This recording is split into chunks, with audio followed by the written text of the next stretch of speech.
Today is September the 29th, 1995. The survivor is Mr. Eduard Berkovits. This is spelled Eduard Berkovits. Interviewer is Felicia Carmelli. We're in Toronto, Canada. This interview is in English. My name is Felicia Carmelli. I'm the interviewer. That is Carmelly. Today is September the 29th, 1995. I will be interviewing Mr. Eduard Berkovits. We're in Toronto, Canada. This interview is in English. I'm Eduard Berkovits. I was born January 13 January 1929 in Romania, at that time in Zimbor. And where was Zimbor exactly? Zimbor, that's Cluj, that's Cluj province. That was in Transylvania? Transylvania. And my parents, Eduar Berkovits, my mother, Rosalia, maiden name Lustig. Also, we had quite a large family, altogether 4 brothers and 4 sisters. The 2 bigger ones were 2 sisters, Mansi, Helen, then the 2 brothers, Ernest and Ludwig. Other 2 sisters were Kathleen and Irene. These were younger than you? These were older than me. Still? Then my younger brother, which is Michael, presently live in Los Angeles. What do you remember from, how was life at home? Life at home was very pleasant and I would say heimish, because we were a close family and my father was a good provider. He did work day and night. What did he do? He had a mill, flour mill, connected with oil press and wool industry, so it wasn't big, but it was enough to feed the 8 or 9 families altogether that they employed. So he observed Shabbat. I remember every Friday that he quit his job at noontime. He came home, and so we went to the synagogue that evening. Then the following day we went to the synagogue again. We always had the usual Friday night supper. After that he played violin, so it was cozy in almost and every Friday night or Saturday night, the same all the time. So it was very warm and very fulfilling. I would say that he lost one of his eyes in work prior to that, and prior to that period of time, which I remember was in 34, right. 35. Right. Regardless, he did a lot of reading. So all the time, mainly Hungarian, which there were Hungarian newspapers, and they appeared in the newspapers, a lot of news from the 33, 34, 35 period, which I remember from Germany, the atrocities that went on already, and he always shook his head and he said that the newspapers are lying. It's okay, take your time. Take your time.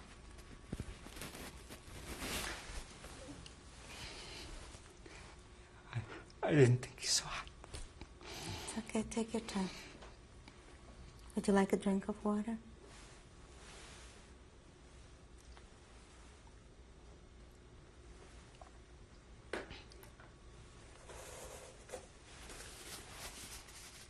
So,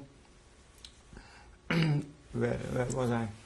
Your father was reading the events in the newspaper and Yes. didn't believe it. No. He always shook his head and said, that's not possible. That's not possible. I was 7 years old at the time, and if he said it's not possible, I said, yeah.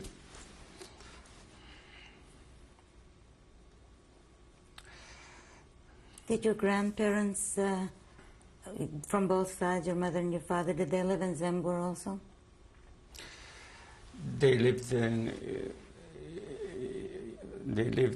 around us in another community, in another town, but my grandmother from my mother's side wasn't alive because she was shot through the revolution by coincidence from rebels in 1914. But my grandfather from mother's side, yes, he was around,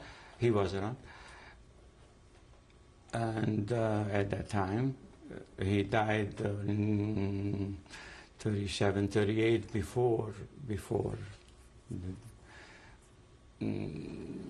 they took us away. So, and that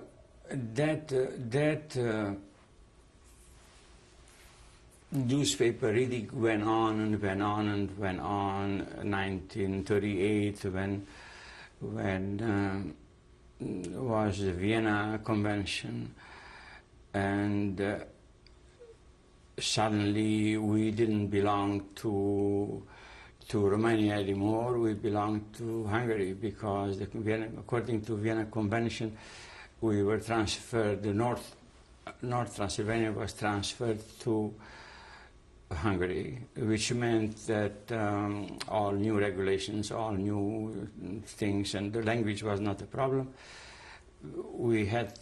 Before we were 5 years in school, myself, I'm 5 years in school, in Romanian school, so we had to switch to Hungarian school. Well, why do you say the language was not a problem?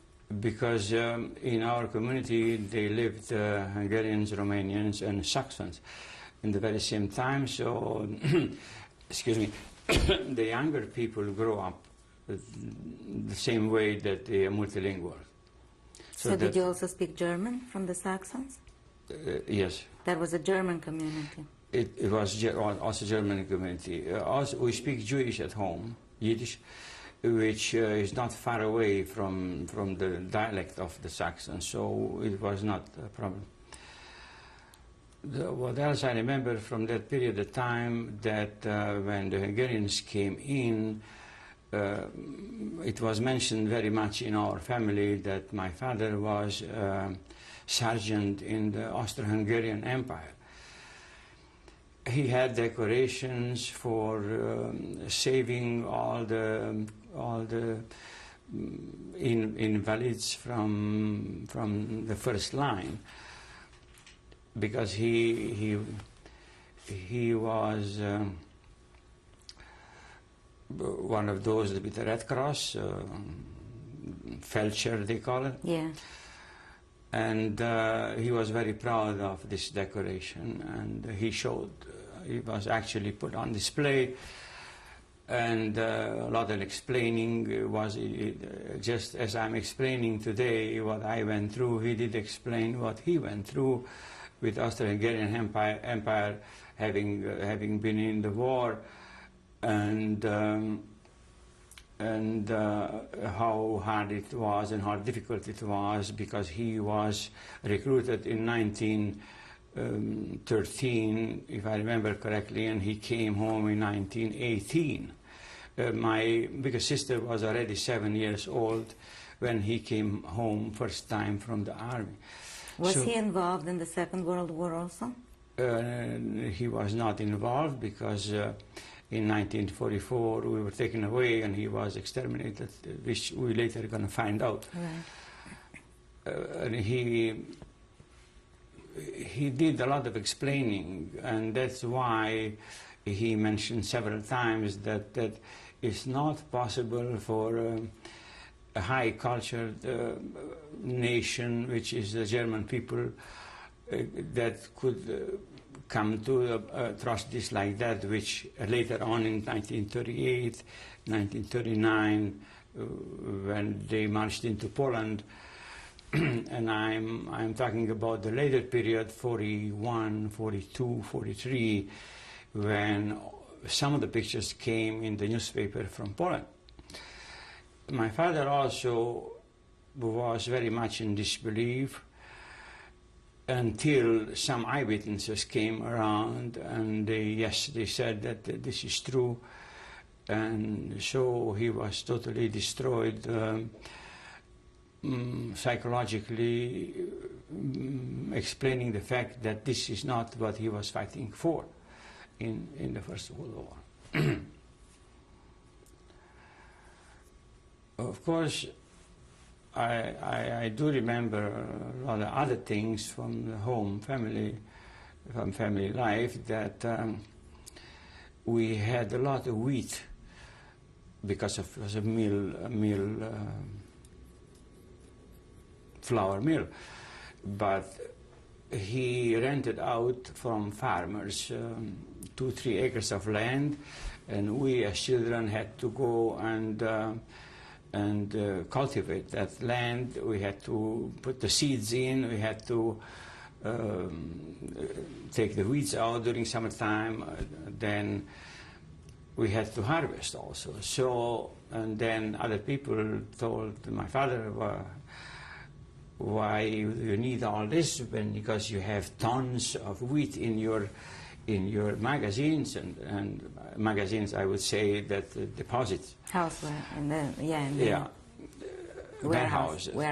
And he said that the reason is that the children have to know how hard it is to grow that wheat and how much you have to sweat until the bread comes to the table. And everybody took that as a good explanation, because he said, when we don't know how hard it is, then we cannot appreciate the bread what we are eating every day. So that's another small episode.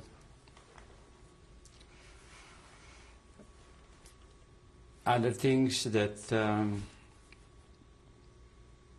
that I remember during the period of 41, 44, my father developed a very good relationship with almost everybody, because he handed out so many things from the flour mill. And one of the main thing is that he got acquainted with the gendarme chief, which was a captain at the time.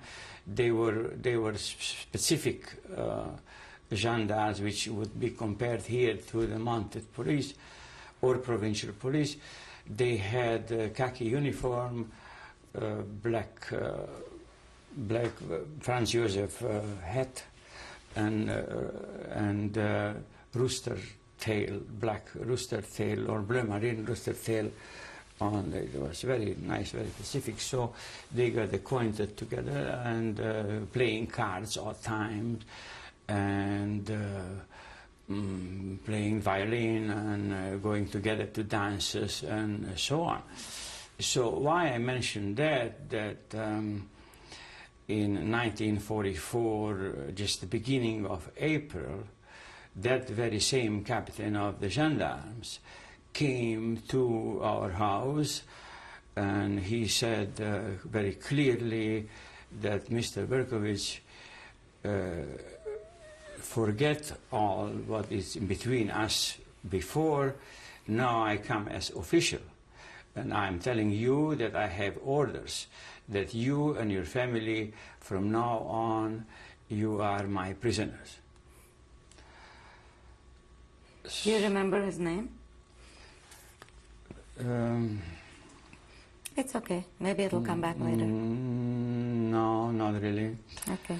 So it was a shock. We did not understand what the prisoners mean.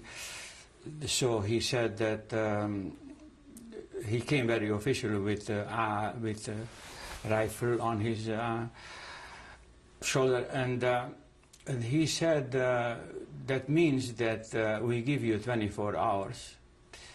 You have to pack food for 3 days, and and tomorrow, say about 10 o'clock or so, they're going to come some carriages and take you away to Klausenburg, which is the capital of Transylvania. And everybody remained speechless. We did not have pre-warning about that happenings. We saw in the newspaper that happened in Poland, happened in Germany, happened in Austria, happened in Czechoslovakia. But it didn't happen here. So now that was the true belief that what was in the newspaper, my father started to go through it. As a family leader, as a father, we just followed him, whatever he said, whatever he said to do. He was very depressed, and I can see the humiliation which he went through. Then I did not understand with my 14-year-old head, but I do understand now or later after the war. So in those 24 hours, it was quite panic in the house.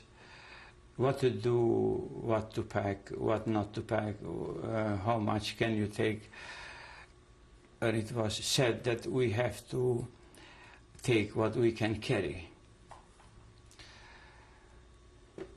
So my parents packed what they packed, and we were waiting for the following days to happen what will happen. My father took me that night, the very same night, behind the house, and we buried some of the belongings which I discovered after I came back.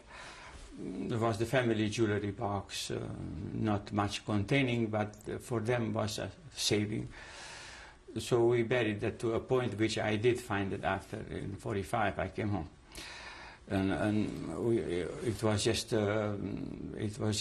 divided between all the brothers and sisters that survived. So it was nothing to mention, but the fact itself that he told me with tears in his eyes that the very same dark night,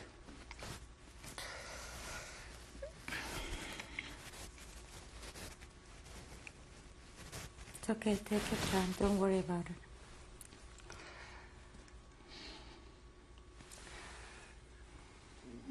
Don't worry about it, it's okay. That this is what can be saved, and I'm sure after all this, what I saw, I won't be back, but you have a chance, you are young, so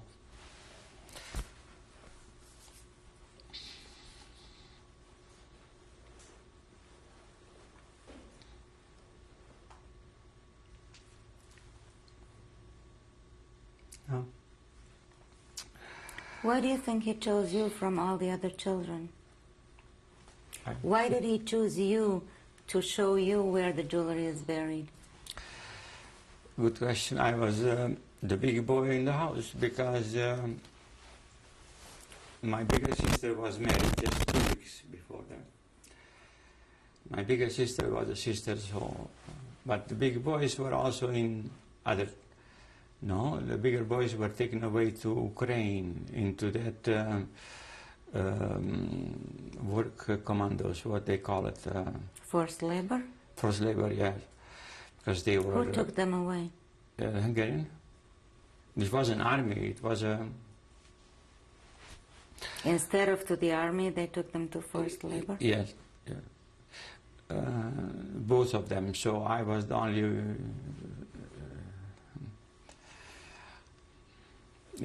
I don't, well... You were not old enough to be taken to the armies? No, right. 14 years old, so. But big enough to understand a few things and stupid enough not to know a few things. So that's the way it was, and he relied on me because I was the only bigger man in the family. So, to our disbelief, the following day around 10 o'clock, oxen oxen-drawn carriage showed up at the house, and we did go out and ask what he wants, and he said, well, the gendarmes sent them here to collect us, and we're going to go with that to Luxembourg, to Cluj, which is about 150 kilometers. You mean they sent carriages with oxen to all the houses? To all the houses. They did? How many Jews were in Zimbabwe? About 12 families. 12 families, I see. Right. What date was that, do you remember? It must be the 3rd of April or 4th of April, because my documents show what I received from knowledge from 3rd of April. I see. So that must be, because it's all registered there. Right. Now, we expected horse-drawn carriages with rubber wheels, and what that wasn't. That was the wheel spoke, the wooden spoke, and wood wheel, as you remember, you know. And so we met at the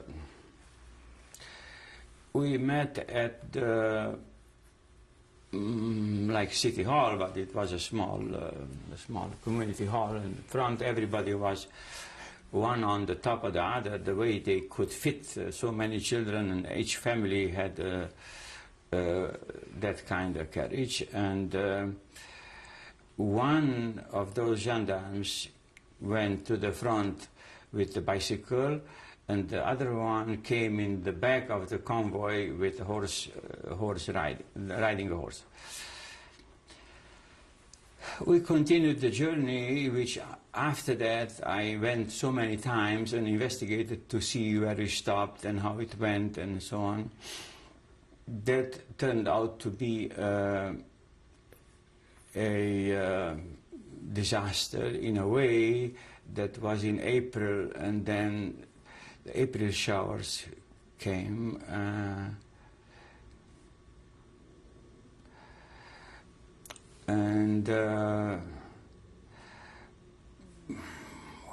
No umbrella, we didn't stop to eat. So we just went and went the way it was. We were soaked and wet, and it was nobody to complain, and was nothing to complain. And if anybody from the elderly spoke to that gendarme chief in the front, he would say he has no orders to do anything else, just to take us there. So we have to go day and night. At times they stopped to go in the field, and everybody did his necessary things to relieve, and they come back, and the way they went, all the carriages go on. At one point, when we stopped for the people to relieve themselves, and then I mentioned to my mother that it is full of wilderness here, and I would like to escape. I would like to just jump, and then the gendarme wouldn't see, and I'll wait until they come back, and I'll go just between the peasants in that, and I'll just get lost and do. I can convert myself. I can do a lot of things. And mother tried to cry, and she said she's not agreeing, because a family should stick together, and where the parents go, the children should go, and I should obey. I was hesitating. Yes, I was hesitating, and I remember clearly for a minute to listen to mother or not to listen to mother. So finally I gave in, and I said, well, yes, Mom, you need support.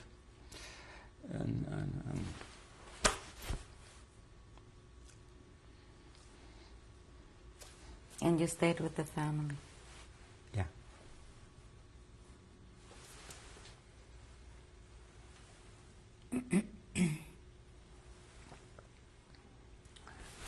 To continue, huh? Yeah, please. I explained this, well, not so meticulously to so many people.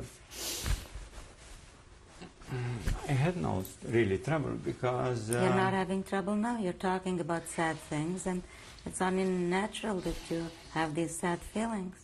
You don't have any trouble now either. Did you ever regret the decision of staying with the family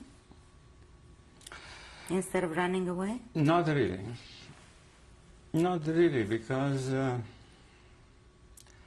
then I would have regretted. Maybe if I was there, I could have saved. So, at least I saved my brother. Later on, you're going to find out that I did save him. So how long was this walk from Zimbor to Cluj? That carriage. Yeah, that with the carriages and the oxen. How long was that? How many days? 4 days and 4 nights. And where did you sleep? In the carriage. Was there room for so many people to sleep in the carriage? No, just sitting. And where did the gendarmes sleep? When? Where? Where? Did they go into the peasants' houses, or did they stay with you on the roads? The people who guarded you, the gendarmes. Oh, they interchanged probably, but from one place to another. But that wasn't the point. They were traveling at night too. So I mean, we were going. You were walking all the time? Not walking. We were on the carriage. On yeah, the carriage. Okay, Yeah. All right. Was anybody left in Zimbor? Some older people or sick people?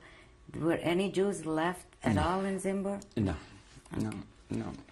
This is exactly not from Zimbor. This is from about 15 kilometers north. It was our second house. That's where it was taken away. Zimbor was another, and this was from Almash. Oh, this was Almash. Almash, yeah. You lived in Almash? Yes. You were born in Zimbor? Yes. But you lived in Almash, which was how far away from Zimbor? About 15 kilometers. Right. Mm-hmm.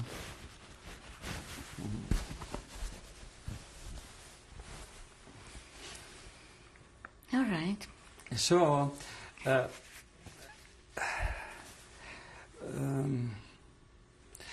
we arrived finally to Cluj, which nobody knew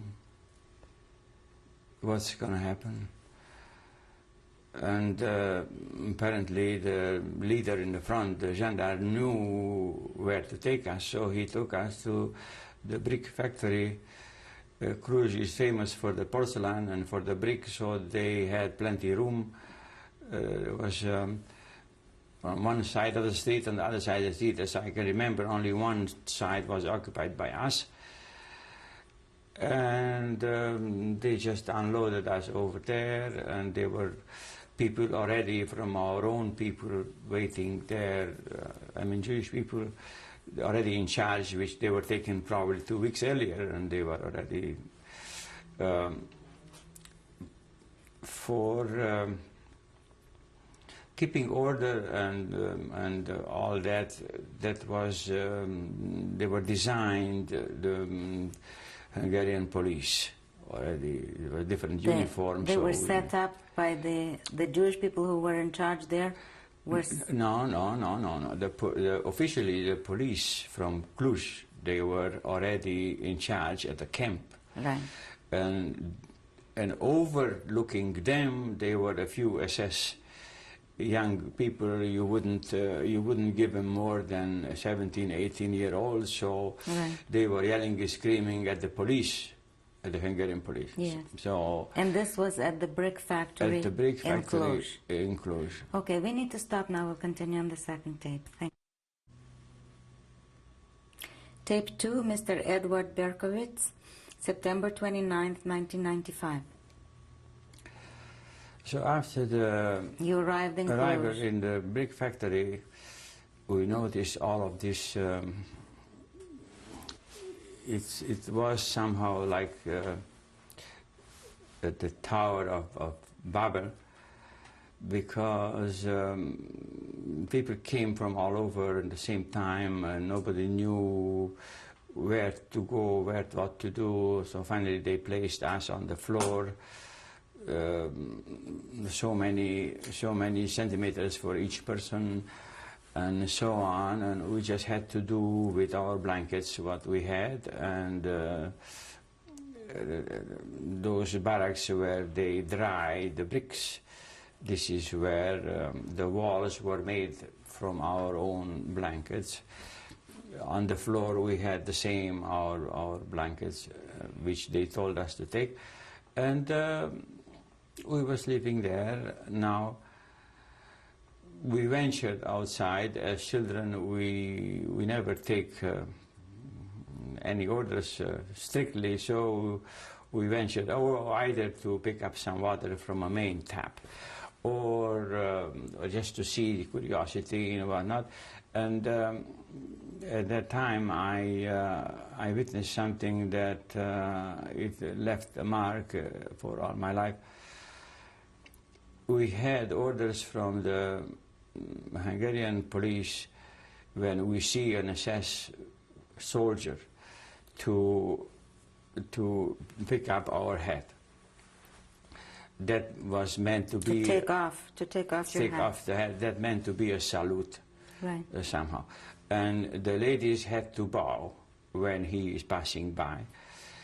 So before we approached, and we saw a young SS, blonde with side with that casket, the hat, yeah, on the side like that, and the hair flying. And a woman passed by beside him, and she stopped the woman, and she said in German, "Can't you not bow? You have bones in your stomach." So the woman didn't know what he's talking about, and he started to kick the woman in everywhere, in the stomach and all over. So apparently that was pregnant for at least about 6-7 months, to my estimate, the way. So he left her over there, of course, in the way she was, in tears and so on. So the elderly came and picked her up. And he shouted in German that this is what's happening if you don't respect the rules. And this was a very shocking first dose of experience for me and my colleague. That I don't know who their colleague was, but I wasn't alone. It was another child. In that period of time was no activity in the camp. In other words, they did not take us to labor anywhere. It was just a waiting period, and nobody knew exactly what's going to happen. So they took you to the brick factory just to keep you there? Like a ghetto. Right. An ensembling place, I would call it. Yeah, right. They had plans. Like a concentration. Yes, they had plans. They had probably masterminded, but it didn't work out exactly the way they wanted, because what we found out right there and then, that they want to take us out from Romania, or from Hungary at that time, but they didn't have enough wagon trains. We call it wagon. Yeah. Train cars. Train cars. That whisper went on for quite some time. I would say close to 2 weeks. That there's no train cars, so maybe we stay right there. Now, I just need to ask you a question. What did you get food from them? Did they provide you with any food there? We had some on our own, which we brought from home, as much for a few days, but it was supplied. Very minimal. I don't remember exactly what, but we were not hungry, so that wasn't the problem. We all kept the fingers crossed that they don't take, because the rumor was that they're gonna take us to work somewhere outside Hungary. But everybody was hoping that It was very close to the end of the war, unlike the Polish people that they were taken in 1940, 39 and 40. We were taken at the end of the war almost, which was 44, April, May, and this actually Cluj was liberated August 23rd, 1944. But we found out later that they are going to come wagon trains and from Vienna. We didn't know how they managed and what. We found out after the war that a group of millionaires, Jewish millionaires, made a deal with the Germans from Cluj with apparently the commander, that he got so many millions of whatever he got, and brilliance and gold and so on, and they are going to buy the wagons from Vienna, especially for us. Why would they do that? Because they let the 150 families that provided the money fly to Switzerland. Wait a minute, I am not sure I understand that. About how many people were in the Cluj in that brick factory? A few thousand. Right. So the train cars were bought by Jews from Austria. Not for you. They were for us. Were you part of those families that were saved by them and flew them and Switzerland? Yeah. No, I was the one that they bought the wagons for me to be taken to Auschwitz. This is what I don't understand. The Germans bought the wagons and promised the Jews in Austria to fly the Jews to Austria? No. Okay, I don't understand something. No. Explain that again. That group of a few, Mr. Kessner, Mr. Nash, Mr. so they were multimillionaires in the camp. In Cluj? Yeah, in the camp. Apparently that Dr. Kessner, which was the chief between them, or probably the spokesman, he made a deal with the German authorities that they're going to provide so many millions of whatever that was, and buy the wagons if they let them go to Switzerland. I get it. I understand. If they let them out of the deal, then they will buy the So cars, this is the train cars. This is the coincidence how it happened that actually from Transylvania, that people went out because it was not much time left. How do you know about this story, that they bought the cattle? After the war, we chased them. Where was Kessner and the Dr. other? Kessner was in Cluj, just like nothing happened. He was the one that he measured, and he said that 40 centimeters is enough for everybody to sleep. So when one turned around, the whole barrack had to turn around. Right. And we chased them, we beat them after the war, every year, every demonstration. So finally they escaped, they ran away. Dr. Kessner went to Israel, and one of our, that also from the same town, he managed to get himself up into the Israeli parliament in 1948-49, and that one of us that went to the parliament at one time after the meeting carried a machine gun under his raincoat, and when Kessner came, he says, "Hello, sir, are you Mr. Kessner?" He says, "Yes." Then he took the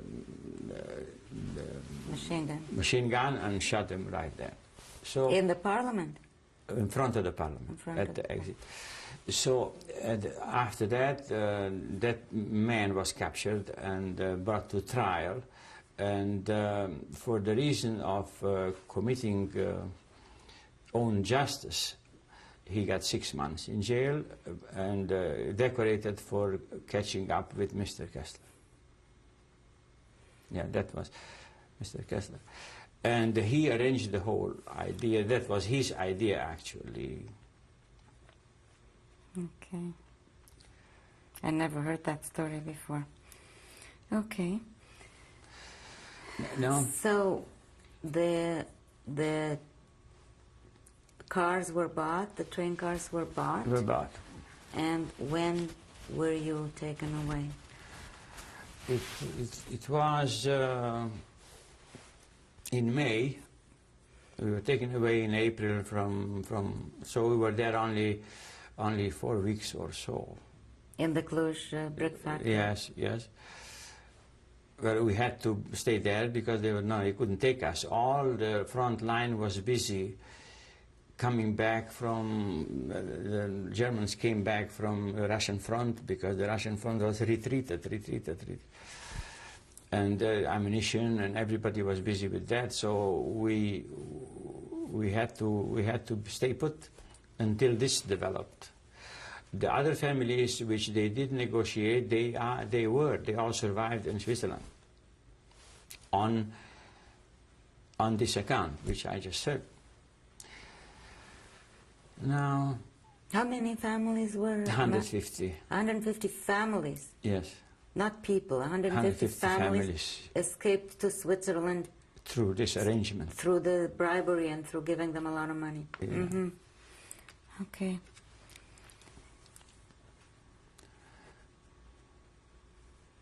All right, and then what happened?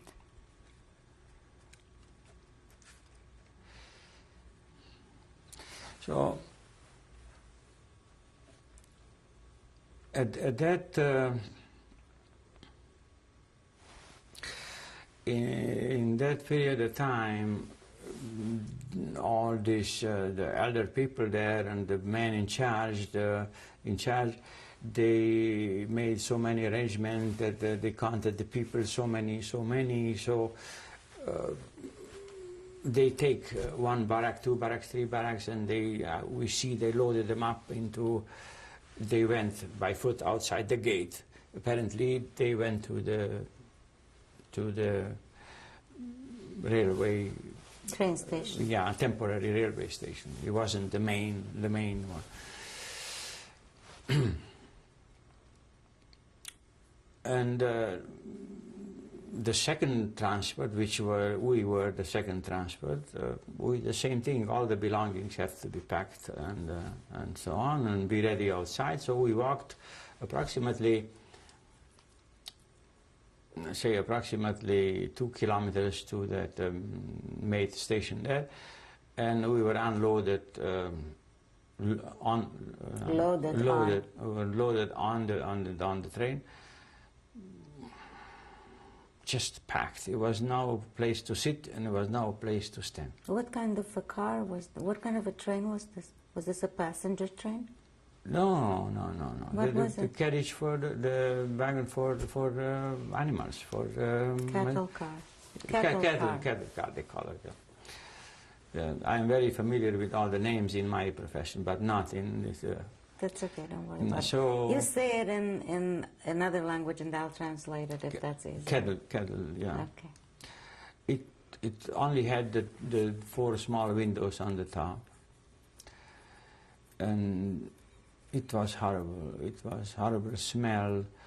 It was horrible listening, crying and praying, and just name it, everything went on. And did you know where you were going? Did you know where you were going? No. No, we were told that we've been taken away to work. So. How long were you in that train? Oh, a long time, because we were not provided food or water. We were just having whatever we had on our own, and following the map, which now I remember, we went through Czechoslovakia, which is Košice. Hungarian is Kasha. over there they stopped, and they opened up all the doors, and instead of having some water or water supply, very badly spoken Hungarian, a German soldier or a captain, some kind, came, and he said that that's the second time already, because first time in the brick factory they were asking for gold, silver, and watches and everything valuable and so on. So this, he went from one train, from one box to another, and repeated the same thing. As I said, very broken Hungarian, that whoever is going to be found at arrival with some kind of, even the wedding ring, is going to be shot. So everything should be thrown in the basket. So of course people were afraid, and the basket gets filled up from all over. Everybody left something of value. This was a very saddening, some kind of event. And there was no water, nothing. They closed the door again, and we went. So that journey lasted about 5 nights, 5 days and 5 nights.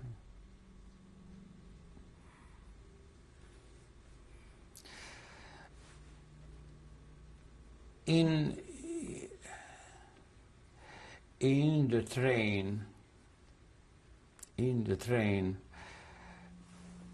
it is indescribable what went on. There were children, there were women, there were men, and as people are, older people, younger people. Finally, with a very civilized way, they put a curtain on one end, and they put a curtain for other end, somehow to have ladies and so on, and then for the children. Was that supposed to be like a toilet? Like a toilet kind of thing, but you couldn't reach it because you had to step on each other's back to go there, and so it was the beginning of a hell. The beginning. So where did this train trip end? The train ended in a place which we didn't know what it is. After that, we discovered that it's Birkenau. Tell me, what did you see when you arrived in Birkenau? When did you arrive in Birkenau? Do you remember? It was either end of May or beginning of June. 44? 4th of June? No, beginning 1944. 1944. And what was the time of the day when the train stopped in Birkenau? It was around 10 o'clock, 11 o'clock. Morning? Yeah. And what did you see when they opened the... Some people arrived evenings. It depends. We arrived in the morning, daytime. We didn't actually see no building, no nothing, because the buildings were on the other side. We were unloaded on say, left side, and there were people shouting at us with striped clothes. That was the first time we saw the striped clothes. What were they shouting? Raus, raus, raus. Get out, get out, get out. They were Polish Jews that helped unload. Some uniformed SS were coming and going with dogs in their latch. They were holding dogs. Oh, yeah, leash. Leash from back and forth at a distance, and these people instructed everybody the way mad they were. that you say that you're 18, you say that you're 19, you give the little girl to grandmother, and say, why no, shut up and listen, give so and so. They instructed all those things. I see. Did you know why they said those things to you? No.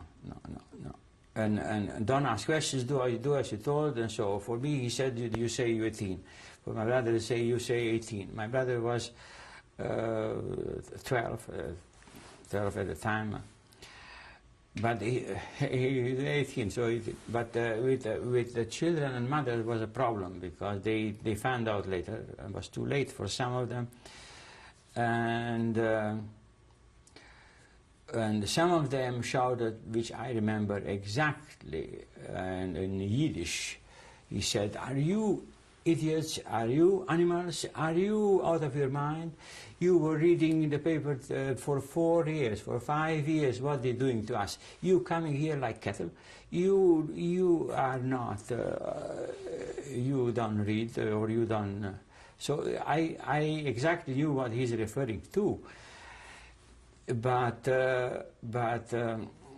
you could not do anything when they took out the cream of the crop.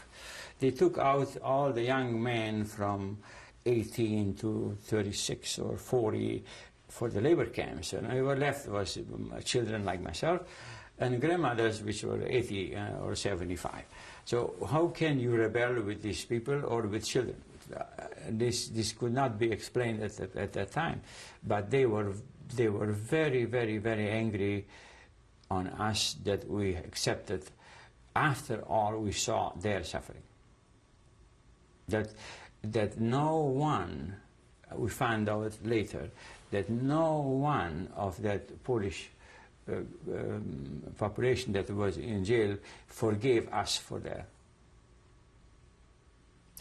They explained that we should have rebelled, we should have killed, and still save half of the population, that you would know what the thing is that so many people were the same like my father, that we didn't believe something like that would happen in the 20th century. You know, and if you did believe, Eduard, could really a Jewish population from a city, even with younger men, have fought with such a big war machinery? No. With younger men, you could at least demonstrate rebellionship, resistance, something that you can be proud of. I have to mention that because then I didn't understand, but now I do. I participated in so many events here and in our country. Went hunting. I'm not a hunter, but I went with other people. So an animal, unwritten hunter law, that an animal should be averted. The animal has to have a self-defense. You either make a noise so he can run, or you shoot one in the air so he'll run, and then you shoot him if you're lucky. I don't know if you're familiar with that. No, I didn't know that. This is the rule of unwritten rule of a hunter. So you say that you were... At least give me a chance to run. Yes. And don't shoot me like a cattle. Yes. That is the argument. That is the argument. Yeah, warning. You had no warning. Not only had you no warning, you were lied to. Lied to. Yeah, it was a masterminded extermination that no vocabulary is rich enough to explain, in my opinion. If I try with 10 interviews, I could not explain. It's simply shameful period. And if you would ask me the question whether I blame those people that did it.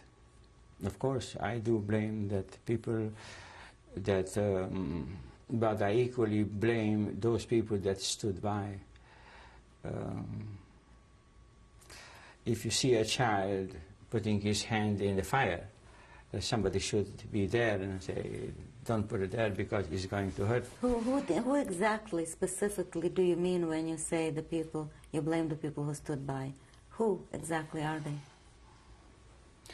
You probably know who, yeah, but tell I me name anyway. them. I name them for you. Is the Western powers, which if I can't go in details because probably not enough time, but one leader said that it cost too much to bombard the railway to Auschwitz.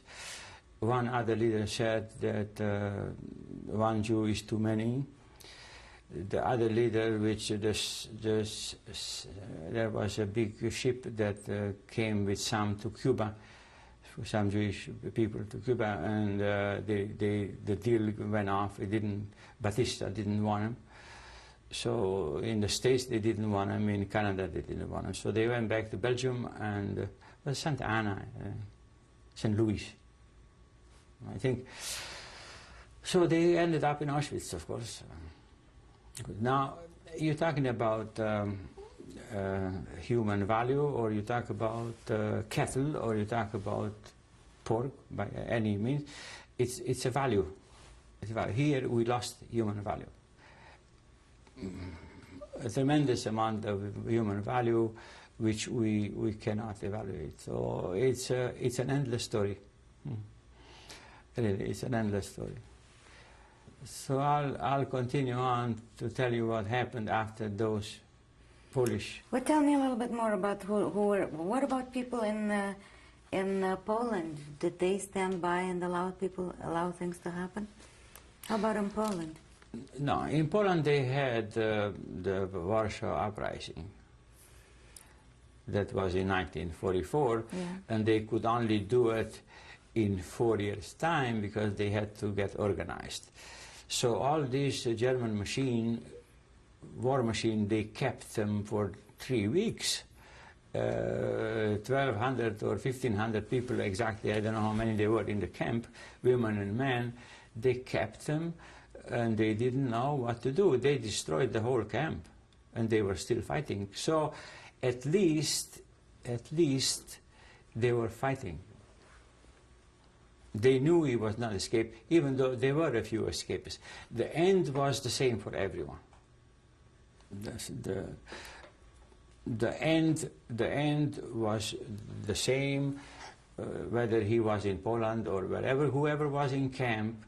And the fact that I'm here talking to you is simply a coincidence that I managed to be in the right place in the right time, which I was wrong place at the beginning, which they took us away. But that's... Well, what do you mean by that? When I was born in the wrong place in the wrong time. Oh, I see. Yeah, yes. Because I catch this period of the war. Yeah. But later on you find out hair-raising stories that that nobody knows how we survived. Right. So what happened when you arrived in Birkenau? They were so these people were warning you. They were telling you to make yourself older. So everybody had to line up one line, and it took a long time until you get to wherever that was the front. And over there stood a military man, which I found out later was Dr. Mengele, handsome guy, and he stood with a hand in his jacket like that. Probably he was tired from so long, and kept pointing this way and that way. Okay, we need to stop now. We'll continue. Thank you.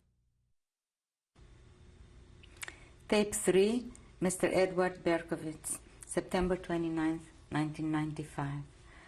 You were talking about Mengele in Birkenau. Yes, I must correct you, it was not September. Today is September 29th. Today is September. Yes, Mengele stood very somber, pointing this way and that way, and so we were peeking to see what's happening, and people went to this side and that side. And when it came to us, my father looked very much elder than he was. He was 56, gray, he had a gray beard, and he had my brother in his hand, holding his hand, and I was behind them. So Mengele pointed both of them to that side. And my father said to my brother, you go, like he sent him back. He came to me, it was like a fast circus. I said, no, go with Dad.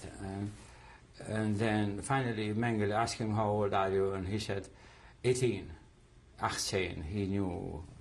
He also knew Yiddish and German. So he had a broken smile like that, and he said, okay, he pointed with me. Did you know what one side and the other means? No. But there was no time, nobody gave us no explanation. And as a matter of fact, that I didn't know is because I sent them back 2 times to Dad, and Dad didn't know.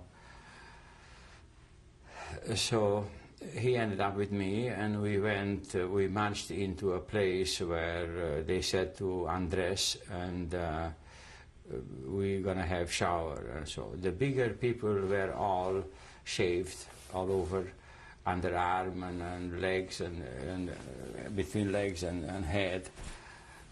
Who were the people who shaved you? Entirely. They were Polish people with striped clothes. And they gave us a lecture again that in that period where they were shaving, that you are idiots and you are so for all kinds, that you didn't know what's happening. And so we asked what's happening, in Yiddish, of course. And he said that you're going to see your father in a half hour on the chimney. What chimney? We disbelieve. Just like arriving into. So he says, yeah, here they exterminate people. They don't, all of those that went to the other side, they all in an hour or 2, they all go out of the chimney.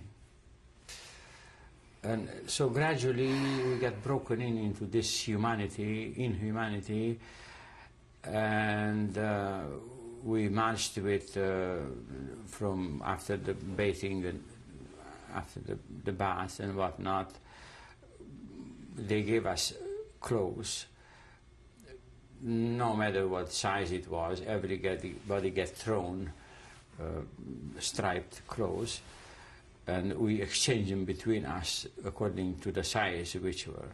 If the pants were too long, we just had to bring them up.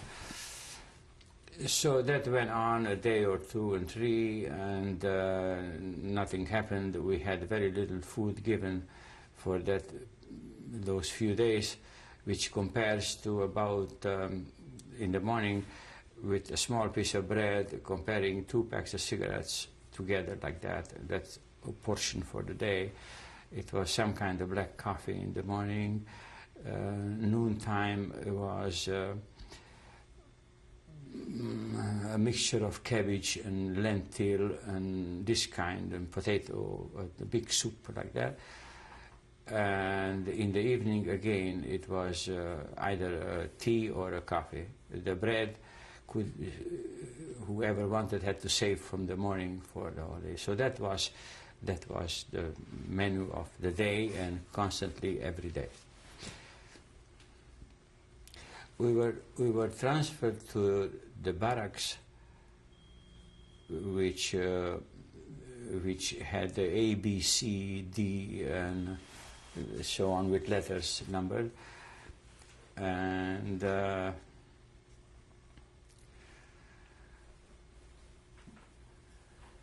on. Yeah, and every morning we had to stay outside for a few hours for, it called it Appellplatz. they numbered everybody, I mean, to have, to see if everybody is there. In the evening, the very same. Because it was full summer, it was very warm, and some people couldn't take the heat and collapsed. Then gradually, the second day, we find out where the places are for like washroom or where we can wash in the morning. So it was a huge place outside with a pipe running through and with taps all over, and that's where you had to stand in line, or there was nobody there to, then you could wash. Whatever, the soap was not available, and the very same thing was for the washrooms, a long covered place, and only a kind of trench was dug up for that purpose. So I guess we get used to it. We just took it the way it is, and from the older people we did learn, and from some Polish people, they were inside for so long, that the main thing is to keep clean, to keep hygiene, and to eat as much as you can, as much as you have, and in brackets I mentioned that they see even if you steal. They mentioned like that, they just survive. What he meant to steal one from another, I don't think, but I find out later, which I'm going to mention, that we did steal from the authorities, which I get punished after. But in this period of time, at the Appelplatz, mainly in the evening, they were coming in civilians and recruited people for work. That was the... From every transport, they selected people. So at one time, they were asking who is dentist. So all the dentists came out. Whether they were or not, we don't know, but probably they were, or they knew something about dentistry. And we found out when they came home later from work that they were taking to the dead people into the crematorium to take all the golden teeth out from there. That was the dentistry one.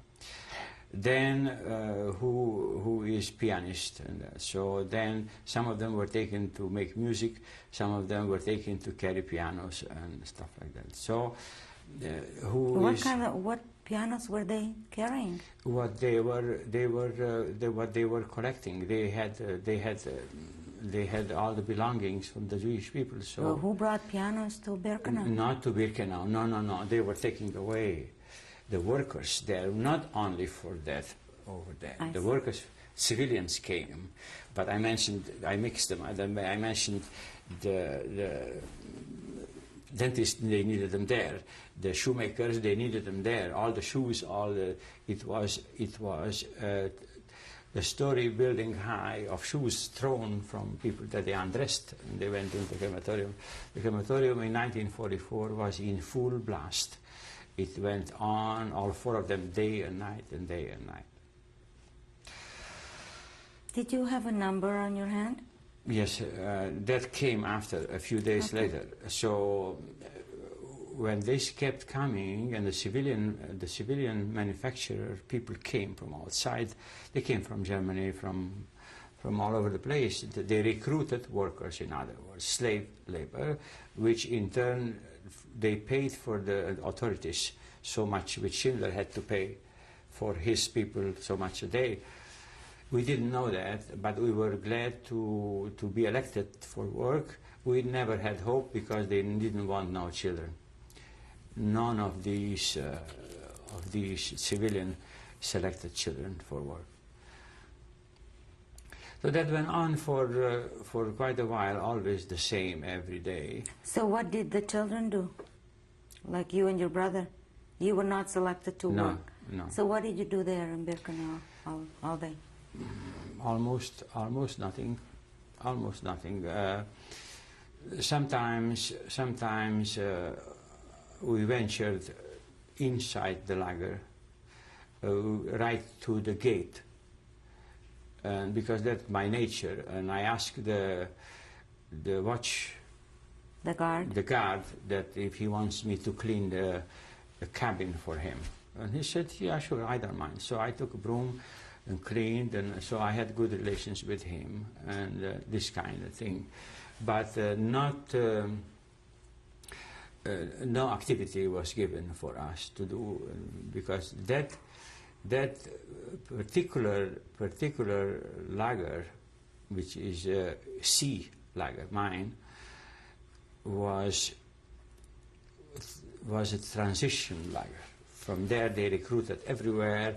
From there they recruited to work inside the camp, outside the camp, and so we were just newcomers. Every newcomer came into that place. And where was your brother during this time? My brother? Yeah. Always with me. How old was he then? 12 and a half or so. Yeah. Mainly he listened to me.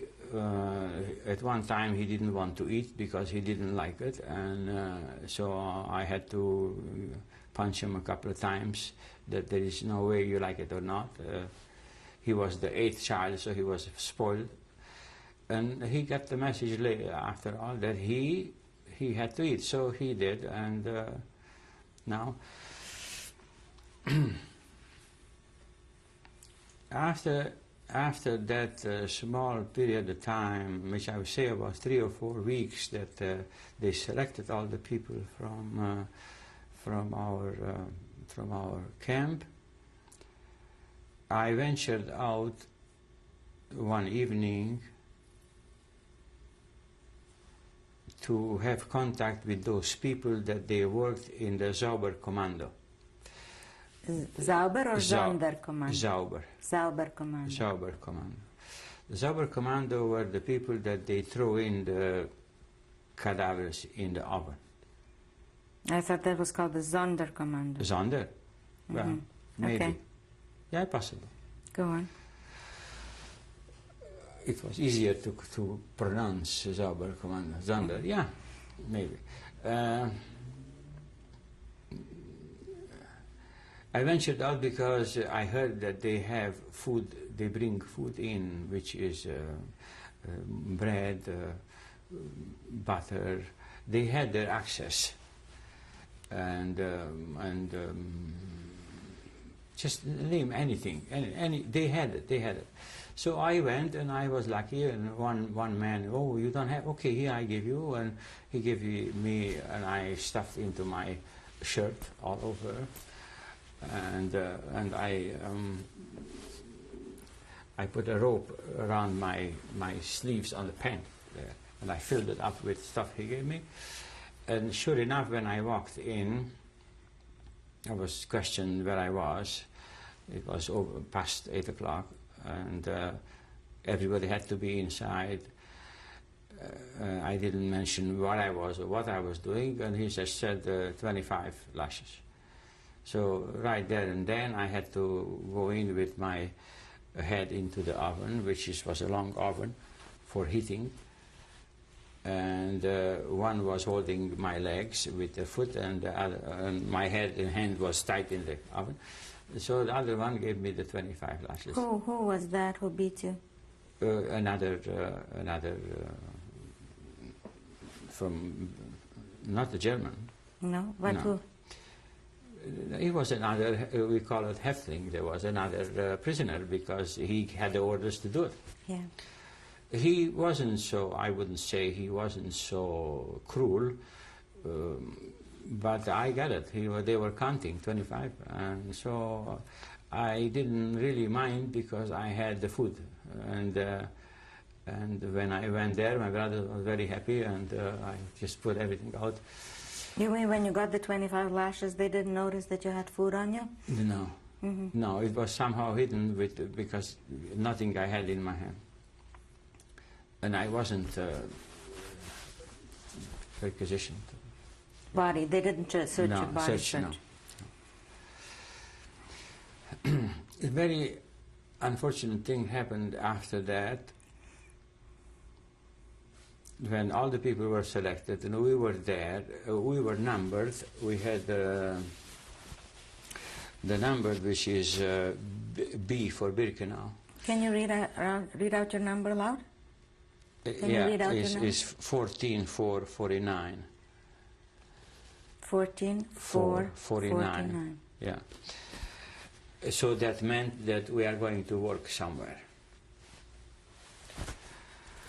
But apparently nobody wanted children, and we stayed.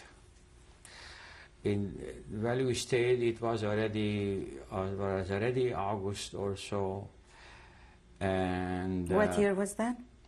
Pardon? What year was that? August? 1944. All that period is 1944. One or two of the boys get high fever. With that,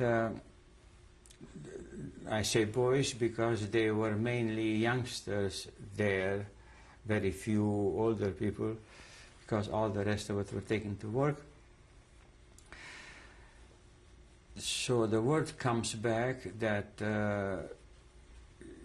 these people had scarlet fever. So for that reason, the scarlet fever, then the block has to be, the block I call it barrack? The barrack has to be sealed, and there is no in and no out. So it was like a quarantine? A quarantine. The only problem was with the quarantine was that every day some of the same people which you had striped and it was all prisoner came and they measured the temperature for every one of them. Whoever had abnormal temperature was taken away right away, and there was no clinic or anything. We knew that they were taken right away for extermination. So that was a scary period for a while, and after that everybody just was content. Whatever is going to be, is going to be. There's nothing to do against it. And I would say that quite a few were taken away. Every night we were taking out for a walk, half hour, to move behind the barrack, which also was sealed off. And there was no contact outside or inside for 9 weeks. For 9 weeks, when finally, the last 2 weeks, nobody developed temperature, nobody had that bacteria probably, and they lifted the quarantine. How about the people who came to pick up the ones which had fever? They were from the outside, weren't they? They were from the lager, but not from the same block, not from the same barrack, no. Right. No. That leads us into September, which for some reason or another they selected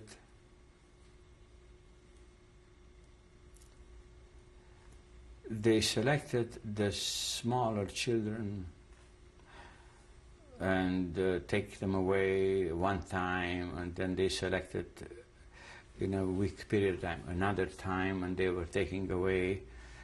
And how they did it, it was a big place outside, outdoors, and they put a stick on a certain height, and everybody had to walk through that, not mature people, the children. And we made it the very first time, the second time. The third time, my brother didn't make it, so he was taken away into a barrack for overnight. and with all my interference I could not save him. The following morning, when the trucks were outside to take them away, because I'm not talking children 10, 12, they were hundreds. They were hundreds. And all they were around the 10, 11, 12. I was already 14, so probably I was a little taller, and I always hit the stick. And they would call it incapable of working, or an excuse to take him away, so whichever. And the following day, when I saw the trucks, I went in that barrack, and by coincidence, I knew a doctor which was also with stripes from within us, that he spoke Romanian. He was French. He was deported from French, but he knew Romanian. So when I explained him the situation, doctor, please do something. Look, my brother is there, and so, and he's good, he's big, he's so and so. And he said, I don't know, I can't do not much because I got the guards, and so. And with no end, I just kept begging and begging and begging, probably human nature, to insist when I knew what the end is going to be. And he just said, leave it to me, leave it to me, leave it to me, and don't bug me, and just stay there, and you are in the good place there, and I'll see what I can do. So I see nothing he does. He didn't do anything until all the other side just marched out. So I told my brother in Hungarian, just stay at the end of the line, like at the very end. So you could go so close to the... It was only the oven, the long oven separating. What kind of an oven was that? A long oven. Say. What was the purpose of this long oven? Apparently for heating, but... I see. And it was in the barrack? In the barrack. Every one of them had. That was in Birkenau only, I guess. It was about a yard wide from brick, that from the front you fill it with coal, and it warmed up the whole. So he stood at the very end, and the doctor was winking at me, and he said with the head that everything is okay. I didn't know what he meant by that, but at the door, at the very end, he pulled my brother away, and he took from my group one and put him instead. There's no argument. I accomplished what I wanted, but unfortunately somebody else is gone and he's alive. So it's so quick that the German guards were there. They didn't even question why he was doing it. Apparently it meant nothing. It just meant that the 310, it was 310. Whether it was Joe or John or George, it made no difference. For me it made difference because I saved him that time. Now it was left so many other days to save myself and him from then on, which it was again. We were, after that selection, I had a big job to push a carriage, a horse-drawn carriage, but they didn't use horses. They had a few of them. They were 7, 8 boys, like myself, 13, 14, and pushing it from one lager to another. You were pushing them or pulling them? One of them in the front was the driver, in other words, the steerer, and the rest of it pushed, right, with load and unload. It was pulling garbage, putting there, went to the ladies' lager, came back from there, and so this was our task to work. What were you carting in that? We had everything, what they told us, to move the garbage from here to the front, move the bricks from there to there, and so. But there were quite a few, not only one. But being all the time very active and very willing to do something, looks like I was. We had a German prisoner as a foreman, also a prisoner. He was a Jewish? No, no. Why was he there? No, he was probably one of those, either a communist, either a rapist, or who knows what. But Right. it was one of the German. They did not use jails. Everybody was thrown in there, in the lager. Germans didn't have no jail. So he was a foreman. Apparently he had something else to do. And he said to me that he gave me the black band. It's written on it foreman, Vorarbeiter. And you lead the group, and evening you give me the report and so. So from the steering stick I advanced. And that gave me a little leverage of stealing food and taking food from one place to another, mainly to the girls, to my two sisters that I discovered where I had that privilege of traveling. And also gave me a privilege to see a lot of things.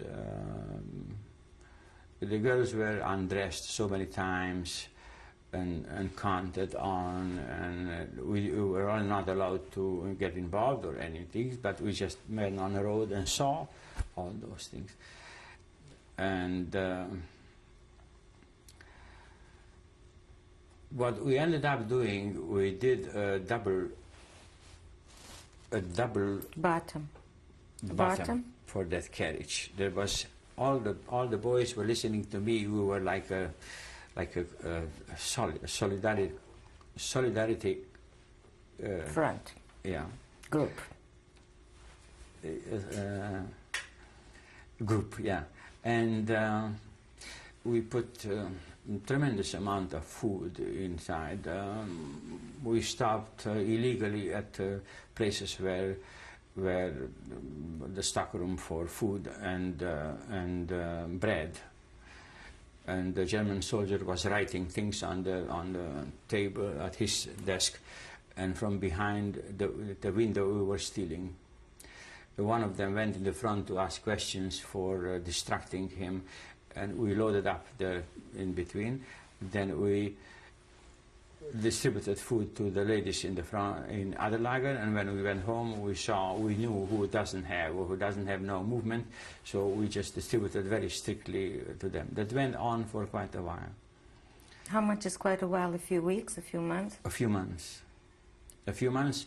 We were still waiting for to be transferred somewhere to work, because Birkenau did not present any security of survival.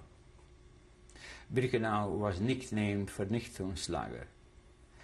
And more so than Auschwitz?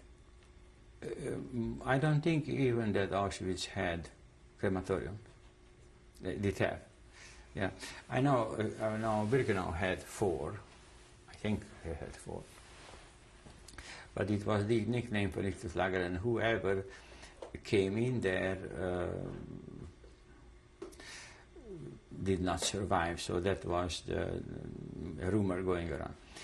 With the carriage, we had connection with Lager A, Lager B, which one of them was the Czech lager. The Czech people get separate treatment for reasons unknown.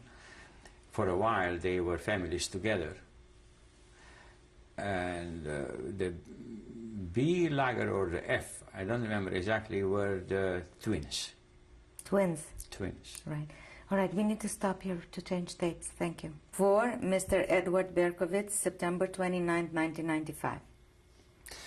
And so after with that I said we had access to all the lagers, which we went in some places with order and in some places from our own ambition.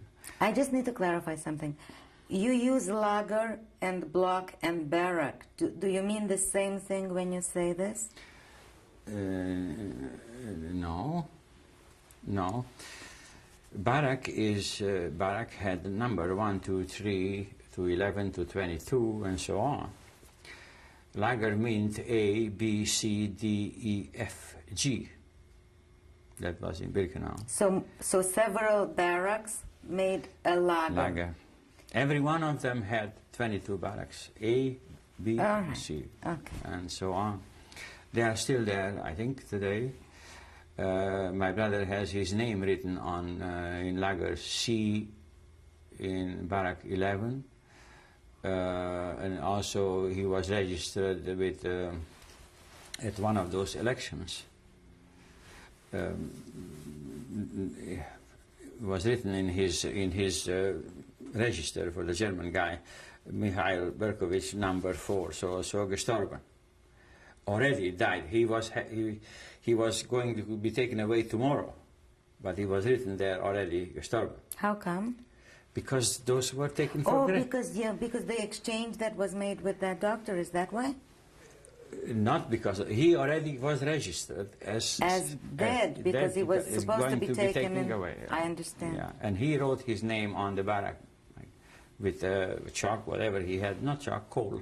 Cool. So, being the fact that we had access all over, we saw this kind of treatment for the Czech and the kind of treatment for the which is a lot of story written about the twins.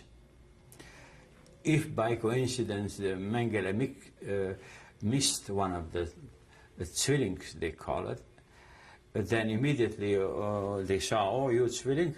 Yes, okay, so you come with us. We're doing separately because they were experimented on. What do you know about that? What do you know about the experiments on the twins? Personally, I could not go that close to see what was done. I only knew that some of them were treated extremely well, and some of them, as I see them outside, some of them were like dry like bone, some of them were mutilated. I seen all of those things, but not actually in there what was known. You couldn't deliver any of your stolen food there? They didn't need to. Or they had enough? They were overfed. I see. They were overfed because of that reason, so to survive them, to make more research with them. I heard after the war that some of them had their legs bandaged together so that they healed together and then cut again. So many other things, but I cannot relate closely to what had happened in the twin lager. The Czechs get also better treatment. They were the families together, but it looked to me it was only for a while, because after that they were just separated the same, exterminated the same. And nobody could do anything because they were already on their own, and then there was nobody to defend. So that was September, October, November, and December. We were working with this carriage constantly. After September, we had orders, and then when I had access to go to the crematorium, the crematoriums were stopped. After September? After September, or in September. The rumor was that the Russians get closer and they don't want to leave documents, so they just left one for the dead people. You mean documents? For documentation. They left one crematorium? One crematorium for the dead people. Which was functioning? Which was functioning, but the extermination stopped. And what happened to the other crematoriums? They were dismantled. Who dismantled them? They did. We did. I keep forgetting the Häftlings. The prisoners. The prisoners. And with the carriage, we carried brick away from there. Where did you take it? Elsewhere. in an open field and just deposited there, so that the construction didn't look what it looked like. So that's how much I catched from there, because there was no access there either.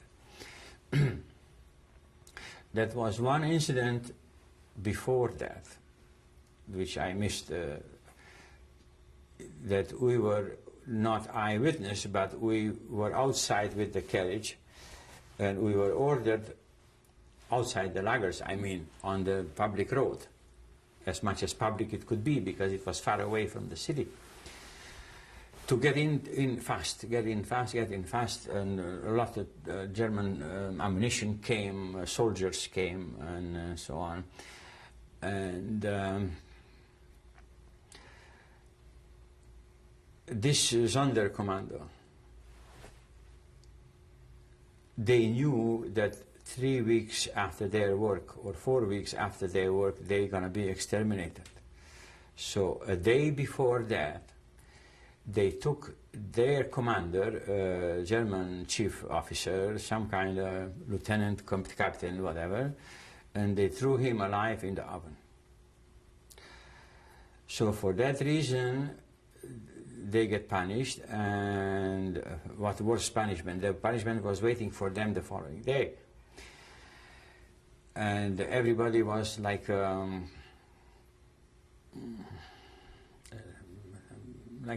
the war, when you don't go out after 5 o'clock or what? Curfew. It was a curfew for everybody, so that's why we were immediately sent inside. And a lot of soldiers came, and so they could not do anything else, just arrest everybody that was involved, and they shot them right at the moment. So they ended up dying today instead of tomorrow. But they did their ambition, what they had. So that was a point to remember. We were afraid that it's going to be a big retaliation inside, but it did not happen. I'd like to ask you a question. What did you do, excuse me, what did you do with the cart outside on the road, outside of the lager? How come you were outside? You could not communicate between A, B, C and those, only on the main road. I see. All right. Okay. Yeah. I didn't know that. No. And the relations with my sisters, which I visited them not every day, but whenever I had a chance to go there, we see them constantly through the wire, daytime, when we were not working, and we threw also food across when we had to. You did not dare go close to the wire because that was high tension wire. Some people gave up and they just wanted to be killed, and so they went in close, they touched the wire. And they could not explain me what happened, but at one time my mother was together with 4 sisters. So my bigger sister was separated separately, probably taken to work or where. Then my mother and the second sister was taken away, and only the smaller 2 sisters remain. Up on their own? On there. And they did have no explanation. They just said that at selection the mother and the second sister went, and the bigger sister just also went somewhere else. So as I said, they were selecting people constantly to go somewhere, but nobody knew where. So your mother and the 2 sisters perished there? Yes. And only the 2 sisters survived, which they are today in Israel. So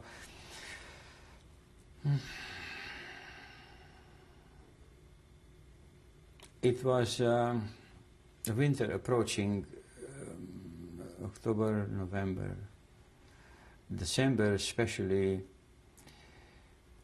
We heard that the newspaper was not available. We just heard from talk that the Russians are close, and There was one also immediately before that, before they dismantled the crematoriums. What was before? Before was an incident that I just missed. Before mid-September, there was the fourth selection and the last selection of young boys. The same with the sticks. And my brother didn't make it. He was selected again to be exterminated. At that time I was working in the kitchen, peeling potatoes and things like that. And through our communication line, which was one said to the other, word came to me that he got selected. So I asked permission from the kitchen to go to the barrack, which was a distance about 100 meters or so. When I went there, he was already taken away. I could not do anything. It came a truck, with covered truck, and they took all the boys. So what happened in the meantime, we kept working in the kitchen, and in the same afternoon, a truck came back, and they said that 32 boys came back. I immediately asked again to go to the barracks. I went to the barracks, and I shouted through the window, because they didn't let me in, whether Michael is there. Michael is there. So from the communication line, he said, yes, Michael is here. So he came and he talked to me, and he said, I'll explain you later and what happened. So it was sheer luck, I guess. It did not affect him, that lack of food, so that he would be skinny or anything. He was chubby. And the German guy was not Mengele, he was somebody else that went into the last-minute selection in the crematorium. And he decided to select again, because apparently somebody told him that good people were thrown away, so he selected again. They were already undressed, and so they made them run back and forth, how you feel good, and you push them down, and he was up, and all this exercise with him. And it happened that he had a small hernia, my brother.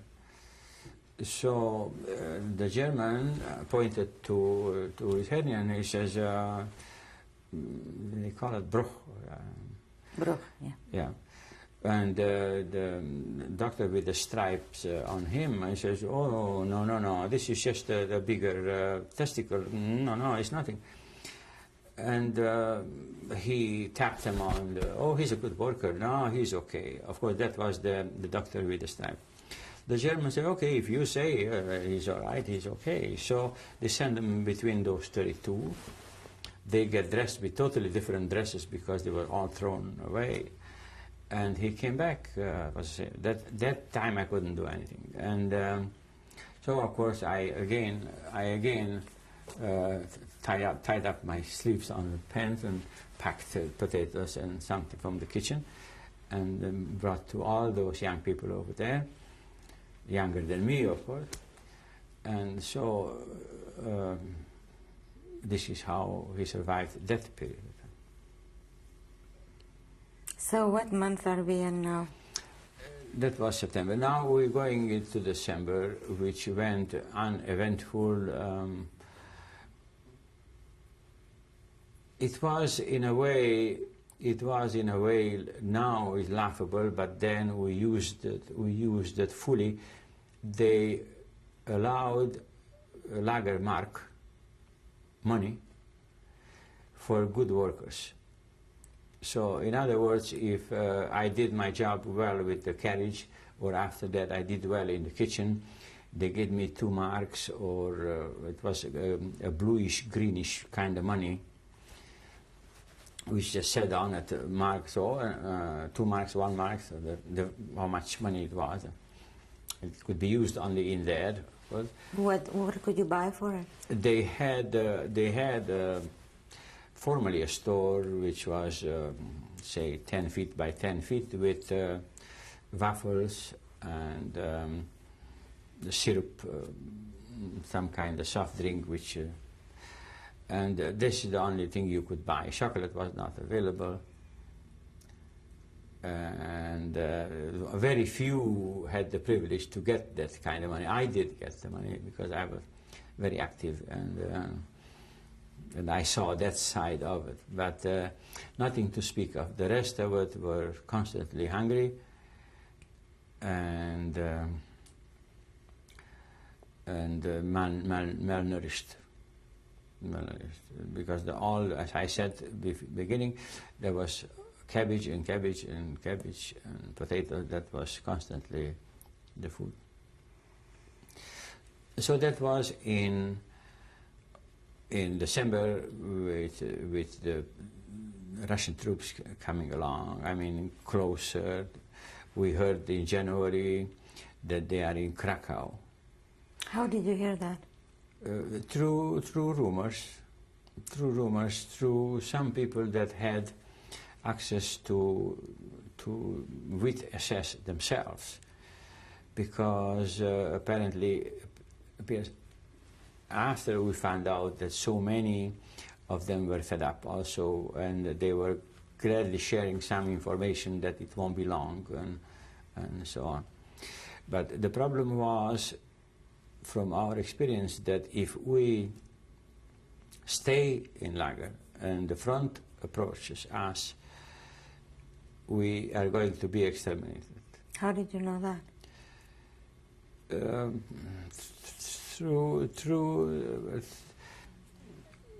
Through the burden that you become after. They don't take you from there, thousands of people, to watch over you when the front is approaching. It was common sense to know, and also the elderly people said that. It's true enough that either they didn't have time or it didn't happen, but August 18 in the morning, in the microphone, because every barrack had microphone, it was said to go outside at the Appel Plaza, which meant the plaza there, and get lined up, take all the belongings, which meant only a blanket and shoes. Some of us had the Holland shoe, which from wood. It was about minus 8, 10 Celsius outside, and we should line up. We lined up, and we just, they lead us out of the gate. They never said a word where we are going or what we are going to do. And that ended up in the march, day and night. Approximately 20 to 25 kilometers a day, about 12 to 14,000 people. Some of the SS had guards which went along with the machine gun beside us, and people were falling left and right. You mean because they couldn't keep up with the march? Couldn't keep up. It was very cold. The feet were frozen. At one point was drizzle. Drizzle? Yeah. Wet snow, like wet snow, wind, and just people kept saying one to another, "There's no way. Oh, we must go. Look what happened. If somebody just dropped that he can't make it, he got shot right away, thrown in the ditch, and the march continued. It was just no stopping. It went on a normal pace. Yeah. No, yeah, and it was either go or die. So this went on for a day or a long day, and one night one night we arrived into a farm, some kind of farm, and they arranged that we can stay in a barn, but so many barns because there were so many people. Now I'm gonna stop here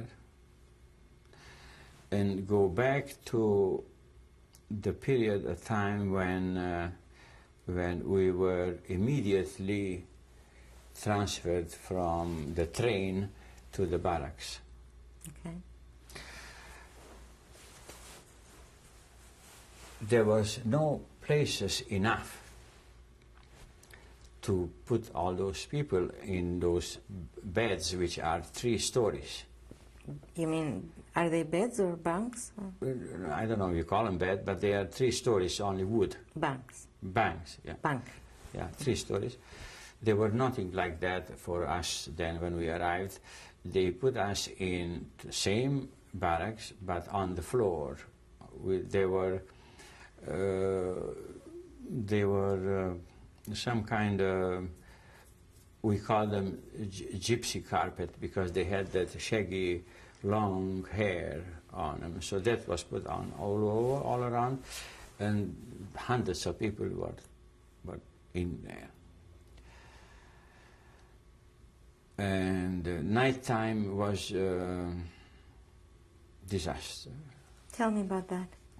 What was disaster about nighttime? Nighttime was a disaster because for washroom facilities in the back there were drums put. Drums. Wooden drums. And to go from here to there, you had to walk over people. Some people decided not to bother to go, and we were just let them go all over the place. It was not sleeping, it was yelling and screaming. That went on for a period at least about a month and a half, until they put us into those bench type of Bunks. bank. That was in our case. In my cousin's case, which is he lives in Israel now, he also slept in the same, on the same floor type of barracks which we had in another place. And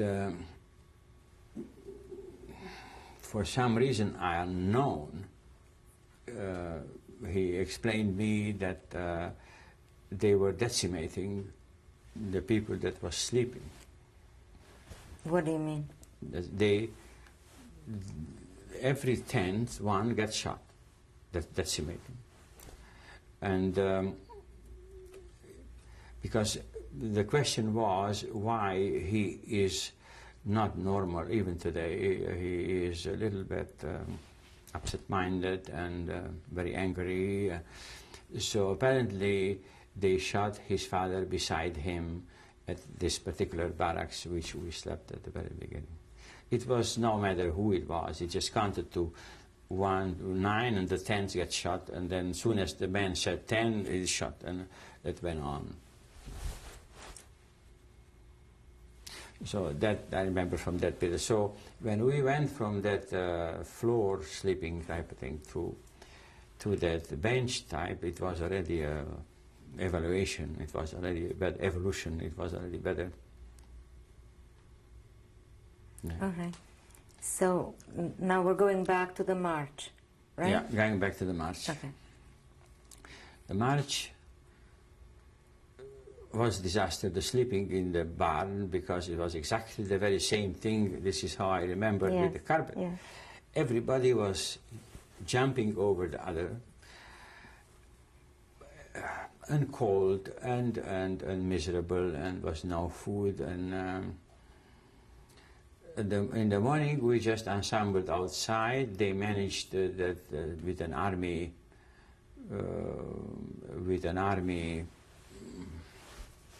drum, they brought some coffee, if I can call it that. And we assembled it together, and we went further. We went Were you guarded? Guided? Guarded. Oh, of course. Guarded every 5-10 feet, machine gun. Right. Every 5. So.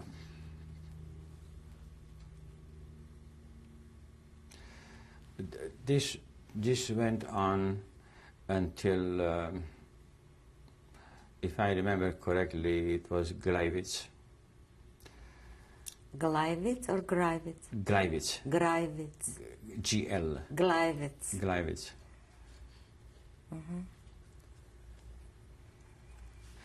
This is in Germany or in Austria, Gleiwitz? Gleiwitz is, I think, is border Poland, and Gliwice is Poland. I think it's Gliwice. At that time was German territory, now it's Poland. In Gleiwitz they put us on train. So for how many days did you march?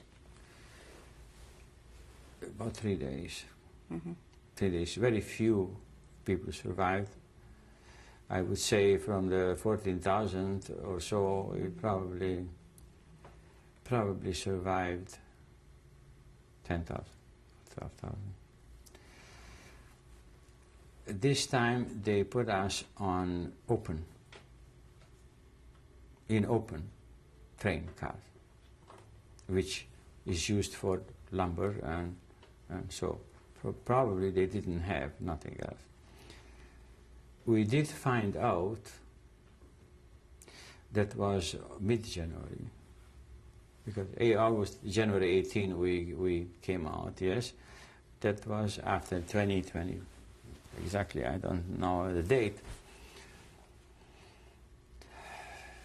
Train kept going and kept going and kept snowing, and we were stuck in at least 150 people in a place where you can hardly fit in 35 or 40 people. From one point it was okay because it kept warm, but from the other point you couldn't sit, you couldn't stand, you couldn't. Washroom facilities was not available, and there was only one guard on each car, on each car, the corner, with a machine gun. There were 2 days, 3 days, 4 days, 5 days, was no food, no water. We kept melting the snow, which we could capture. But very bitter cold, it was again -10, -8, -12. And people kept dying. So they did not collect the cadavers. We put them on the side and we used them as benches because they were frozen. So many elderly people just shake their head and said, look where we are going like animals, and we were just disrobed or robbed from that human feeling or anything like that. So this train voyage lasted 11 days. After Did you know where you were going? No. No. Okay, we need to stop now. Thank you. Mr. Eduard Berkovits, September 29, 1995. So, to continue on with the train, which took 11 days, going and stopping and going and stopping, we didn't know where we go. We didn't know because of the Russian approaching from the east. Then the Western troops were on the west, so they did not have place where to put us. And that was the reason that we found right there and then that nobody wants to take us in. So that meant that we either going to be abandoned, machine gunned, so we were afraid that something like that is going to happen. At one stop, which was outside one of those railway stations, we stopped and waited for clearance probably, and did you say airway stations or train stations? Railway stations, yes. We stopped. It was daytime, everybody was thirsty, of course, and one man asked the guard to give him permission to drink from the river, which was very close to the train. And the guard said to him, "You go. You thirsty, you drink." So he went down, he bent down to have 2 sips of drinks with his hands, and the guard shot him his head. And he died right away, and he said, "Who is next? Who wants to have one more drink?" So that was that for the drinking. And that was also overall the method of intimidating, no matter how big was the public. They just called one out, anybody by random, and said, "Well, you, young soldier, kill him." So he killed him over there, right in the head, and then the rest of it, everybody was quiet. So that was all along, all over we went, we knew that this is going. So after the 11th day, about noontime or so, the locomotive passed on the next pair of lanes and stopped at every carriage, and with a big tube there was just flowing water, and everybody was drinking as much as he could. So, of course, this... Who gave you that water? Authorities, the German authorities. Yeah? That was the 12th day. In the next, so it went to each stopped, each car. So many people did drink a lot, and so many didn't. I realized that too much water is no good. I took it away from my brother right as soon as he had 1 sip or 2, and gave it far away, and because every hand was pointing to it, so it was easy to. And by the following day, half of the train were dead. From the water? From the water. They get inflated, and they had some kind of diarrhea. I don't know how to connect it, but and malnourished, it was on empty stomach. So then they came along with another train and took all the dead cadavers out. And at this point, in the very same day, we arrived to Nordhausen.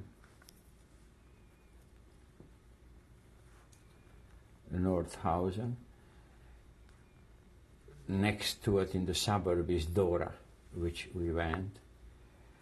And we found out that in Dora, that was the factory of V1 and V2 rocket.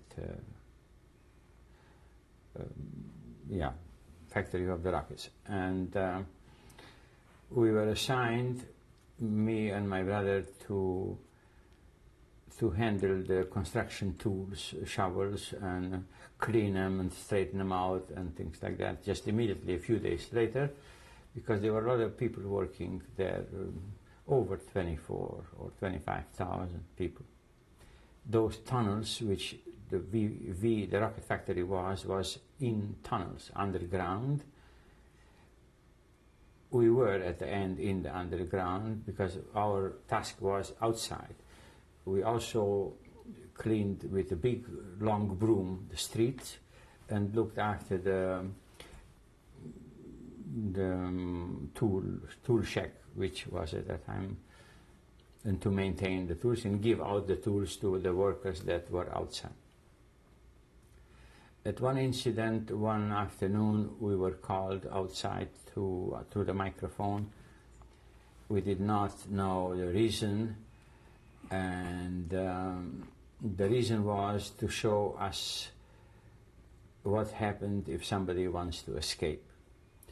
There were 94 or 96 Russian prisoners which shouldn't be kept there in the first place because they were prisoners of war. They were kept 2 weeks under special barracks built for them that they cannot straighten out. They just either have to kneel or lie down so that they weaken up, and they brought them up, all of them tied up in the mouth with a stick behind their back, somewhat like this, and they were hanged in the front of us. And was a big speech before and after that this is what is happening with people that want to escape. These Russians managed to get a wooden drum, and put it in the high tension wire, in between the high tension wire, and escape through it one at a time in foggy night. And of course, the following day they were nowhere to go, because in Germany, starting from young to old, everybody just divulged the secret. Everybody just turned you in, and they were all captured, and this was the punishment for it. There was one in between them. It looked like a wrestler, a very heavy build, very strong. He survived the hanging. The hanging was measured by a lieutenant with the clock, 4 minutes, and they just loaded up on a carriage and taken away. One of them survived. He stood up after the hanging and shouted in Russian that long live Russia, and so on and so on. So even then I knew, according to the convention, that everybody, if anybody survives this kind of sentence, should be let loose or alive. And then a bigger lieutenant, which was a bigger Führer, I don't know the name, he shot him point blank at his head a few times with the pistol. And all of us were then just told to go back to our barracks. From this point on, it was a big unrest, but it didn't last long, because we are approaching already, that was already 1945, February, March. And at the beginning of April, we were taken away in a way that we didn't like it. They shouted in the microphone that all the Russians and Jews should line up. Everybody went out, they took them to the train, and me and my brother, we speculated we didn't go. That meant extermination. Wherever they call the Russians and the Jews, that meant extermination. And from our experience, just didn't work out. I mean, we didn't give in. And that Nordhausen had all the nationalities imaginable. That's why they had to call this. This was a lager that needed a lot of workers for that rocket factory, for rocket building, specialists and so on. They were from Italian deserters to German communists to just anybody.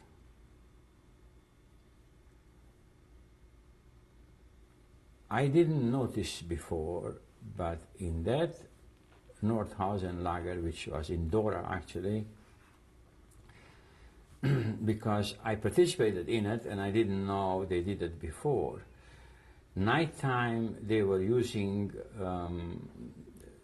wooden drums in the barracks for toilet, for relieving, and daytime they were washed and the food was brought in them noontime, coffee and whatever the food was to each barrack. It was quite shocking, but it was no other way to eat. It was just no comment at the time. So after the transport left, a day or two after, there were only other few thousand people left, and two of us Jewish. They knew from the number here we had, and the yellow. It wasn't a yellow star; it was a yellow triangle. What did they know? That we are Jewish. So we ended up in the tunnel because we were taken supposedly to work. We found out that the train that left 2 days before was bombarded from the Allies. By coincidence, they bombarded a railway station with ammunition there, and they fall victims through that bombardment. And in that tunnel, it was a little bit of confusion. Everybody had to have new assignment. A lot of people were not there to do the job because they were taken away a few days ago. So one of the SS men noticed us as children, and he asked us what we are doing. So we came to work. He says, "Are you Jewish?" Yes, I couldn't say anything because it was the mark, the triangle on the chest, and he gave me one stare on my face. Then he said, "Is that your brother?" I said, "Yes." So he get one too. And with that he finished and he left. So that was our luck that he didn't bother. He was too busy. Could you not take that yellow triangle off? No, that was the ID of everyone. The German dilapidator had the blue triangle. The communists have the red triangle and the number from the hand or and that. So that was an ID that you could not. So that work in there wasn't much work because it was no time. The troops apparently were approaching, and they had to empty that Dora, in other words, to retreat. And they took us to the train again, and they loaded us after the train. And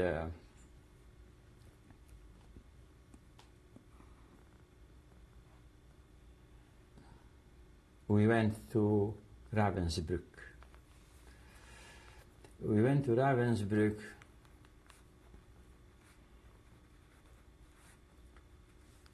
with a short, probably about 2 days or so. And Ravensbrück was a huge lager, as I know, and I've seen it. Again, the very same night after we arrived, the microphone calls all the Jews outside. So there was so many strange, other words, people from all over Europe, and that's why they called all the Jews out. I have a question. When you went from Dora to Ravensbrück, there were only two Jewish, you and your brother, that were remained Jewish. The other Jews had gone before. Gone before. So who were the other people who went to Ravensbrück? Mixed. I see, not Jewish people. They took all kinds of people. No, all mixed. Well, Hollanders, the prisoners of war, Belgium, French, just anybody that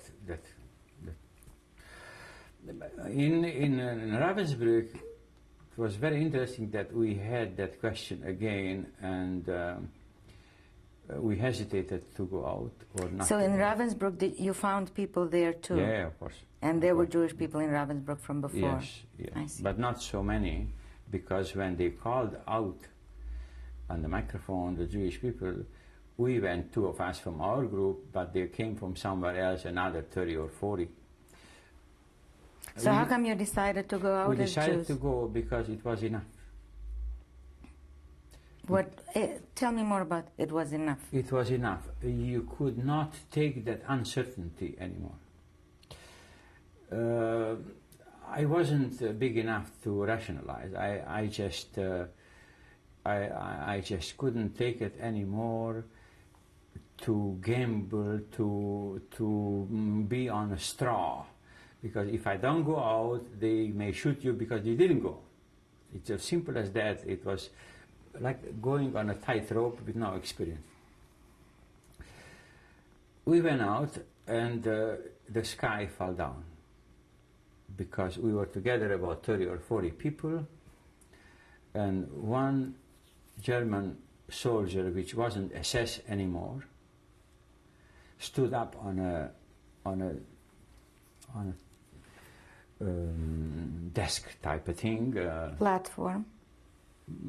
I think it was a desk, exactly, because there was nothing else there. It was a desk, and it was a Wehrmacht. That was a very strange thing to happen. Before we didn't see no Wehrmacht. How did you know the difference between an SS and the Wehrmacht? Oh, I think in between we knew that exists. We knew the Gestapo with the plate in the front. We knew those with the black that were recruited from Ukraine, because they were mingling with us here and there. So we kind of knew. But the Wehrmacht had a specific epaulette, what they call it. They had those stripes, and the SS had the 2 SS marks. So, and he shouted, instead of saying on a speech like that, the häftlings, like prisoners, he said, "Gentlemen, meine Herren."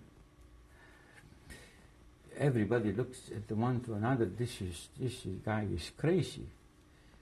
We become gentlemen all of a sudden. That doesn't smell no good, because we had not far. You could see the hills with pine trees, and you could see the. So he don't have to go far away to shoot us if he wants to, but he wants to sweeten the thing here with saying, "Gentlemen," and this way there'll be no opposition. Because if it's opposition, from experience, then he shoot us right there, and then they have to carry us. It would be a labor involved. We knew that perfectly. After a while, like even a dog gets used to a certain treatment. But it was no choice. We were already there, and he said in the speech that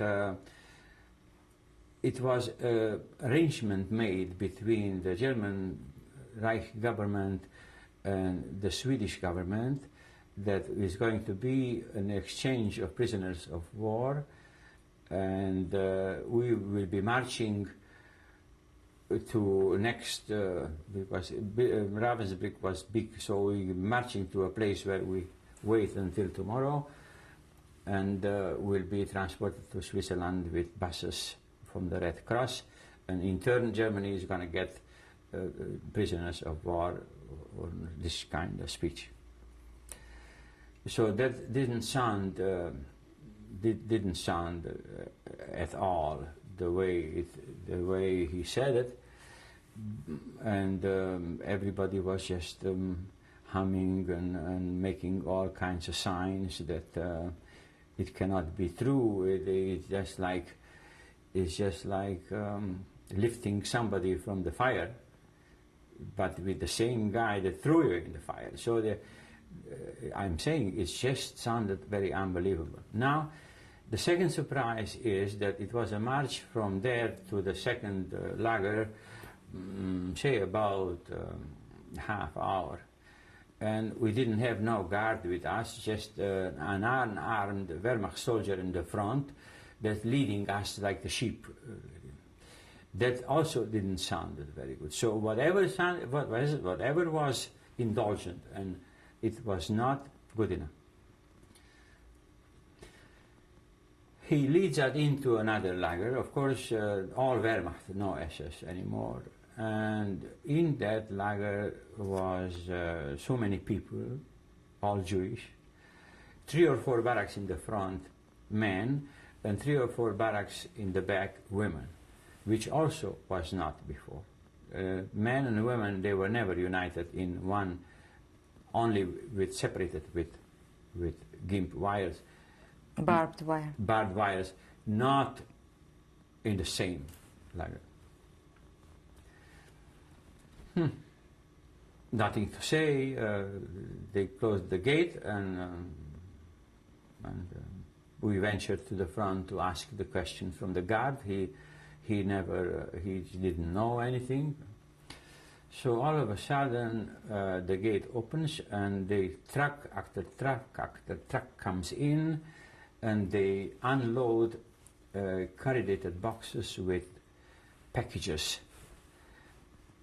which was supplied to us, 3 of them, 2 big ones and 1 small one, and it was written on it, Nur für Juden.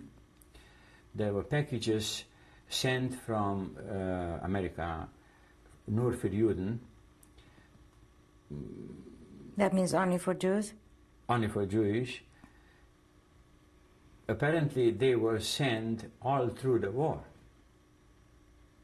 They were sent from 1940s up to 1945, but it materialized, I found that out later, it materialized only at that point, 1945, beginning of April.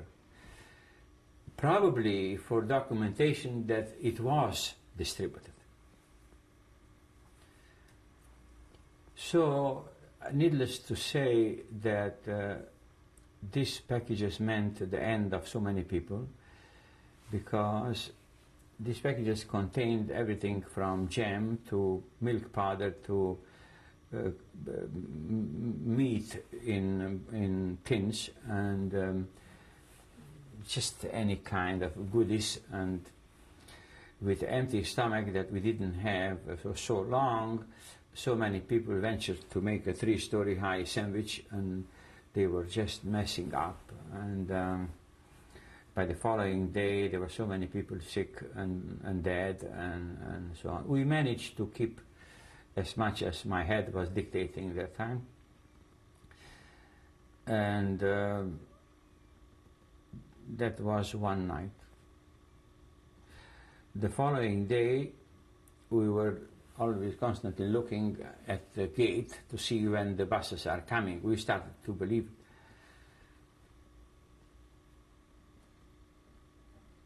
I really don't know what happened in between.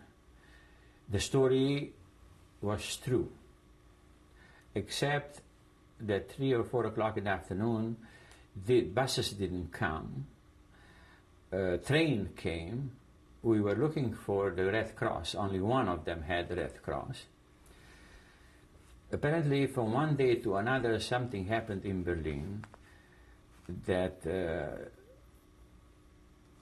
probably now that I recall the documentation which came after, that was an attempt of Hitler's life. At exactly the same period, so all the negotiation with the prisoner exchange was killed. And we did not get the buses, but we had the packages, the remaining food, as many as it was, and we were loaded on the bus, on those trains, again cattle train. At that time, there was no German soldier in every wagon. There was no closed door anymore. The door was closed all the way the journey. Open, you mean? Open. We could close it if it was windy. This was also another unbelievable story. And hill after hill after hill came, and we just didn't trust that the scenery, because that didn't smell good. So we traveled, of course, for 3 days or so, nights. And that was from Ravensbrück? From Ravensbrück. To where did you get? We went to Ludwigslust. Ludwigslust. Ludwigslust. So what did you see there when you arrived?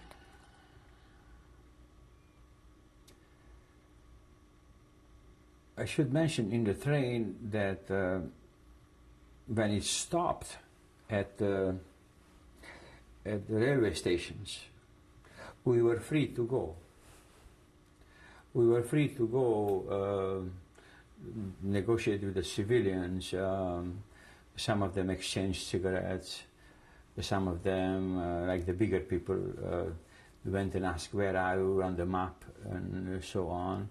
And the German soldier, the Wehrmacht soldier, just went from one to another. One or two was watching the whole train. So this was a very strange. Why didn't you go away then? You can now know. It wasn't my homeland. It wasn't my homeland. If we knew that it's a matter of days before either or.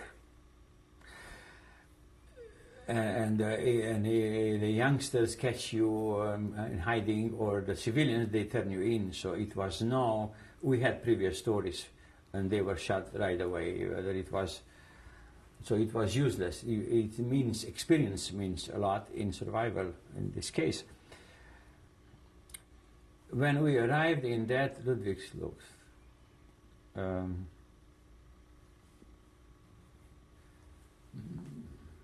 for our very big surprise, we were not allowed to disembark. Only one box at a time. And we were watching to see the reason, and the reason was that was again a German SS with a big stick in his hand, and everyone had to be hit. This is how he arranged it. So he hit everybody, get down from the... So in our group, which we were probably a few younger or so, we decided that when he comes to we either jump, all of us together, and then from the middle we should jump sideways and over him.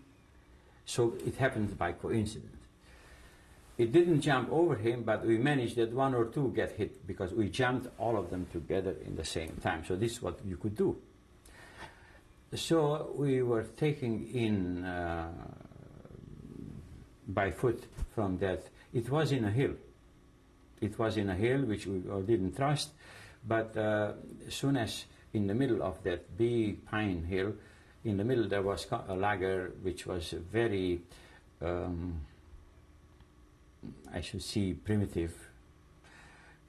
You could see on the outside that was recently built, and there were Russian prisoners. You could see on their faces and also on the triangle that they had. And just walking slowly as we did, they did the gardens and they did the leveling and so on. Then we asked him in Russian, how is that lager? And he just gestured with the hand and with the head. And he said it was... Nichivo. Does that mean it's no good? No. Okay, we need to stop here. Thank you. Tip 6, Mr. Eduard Berkovits, September 29th, 1995. I mentioned that we walked in and we talked to the Russian prisoners there already. And I'll stop for a minute and I'll tell you what happened in Dora. In between our job, which was at V1 and V2 factory.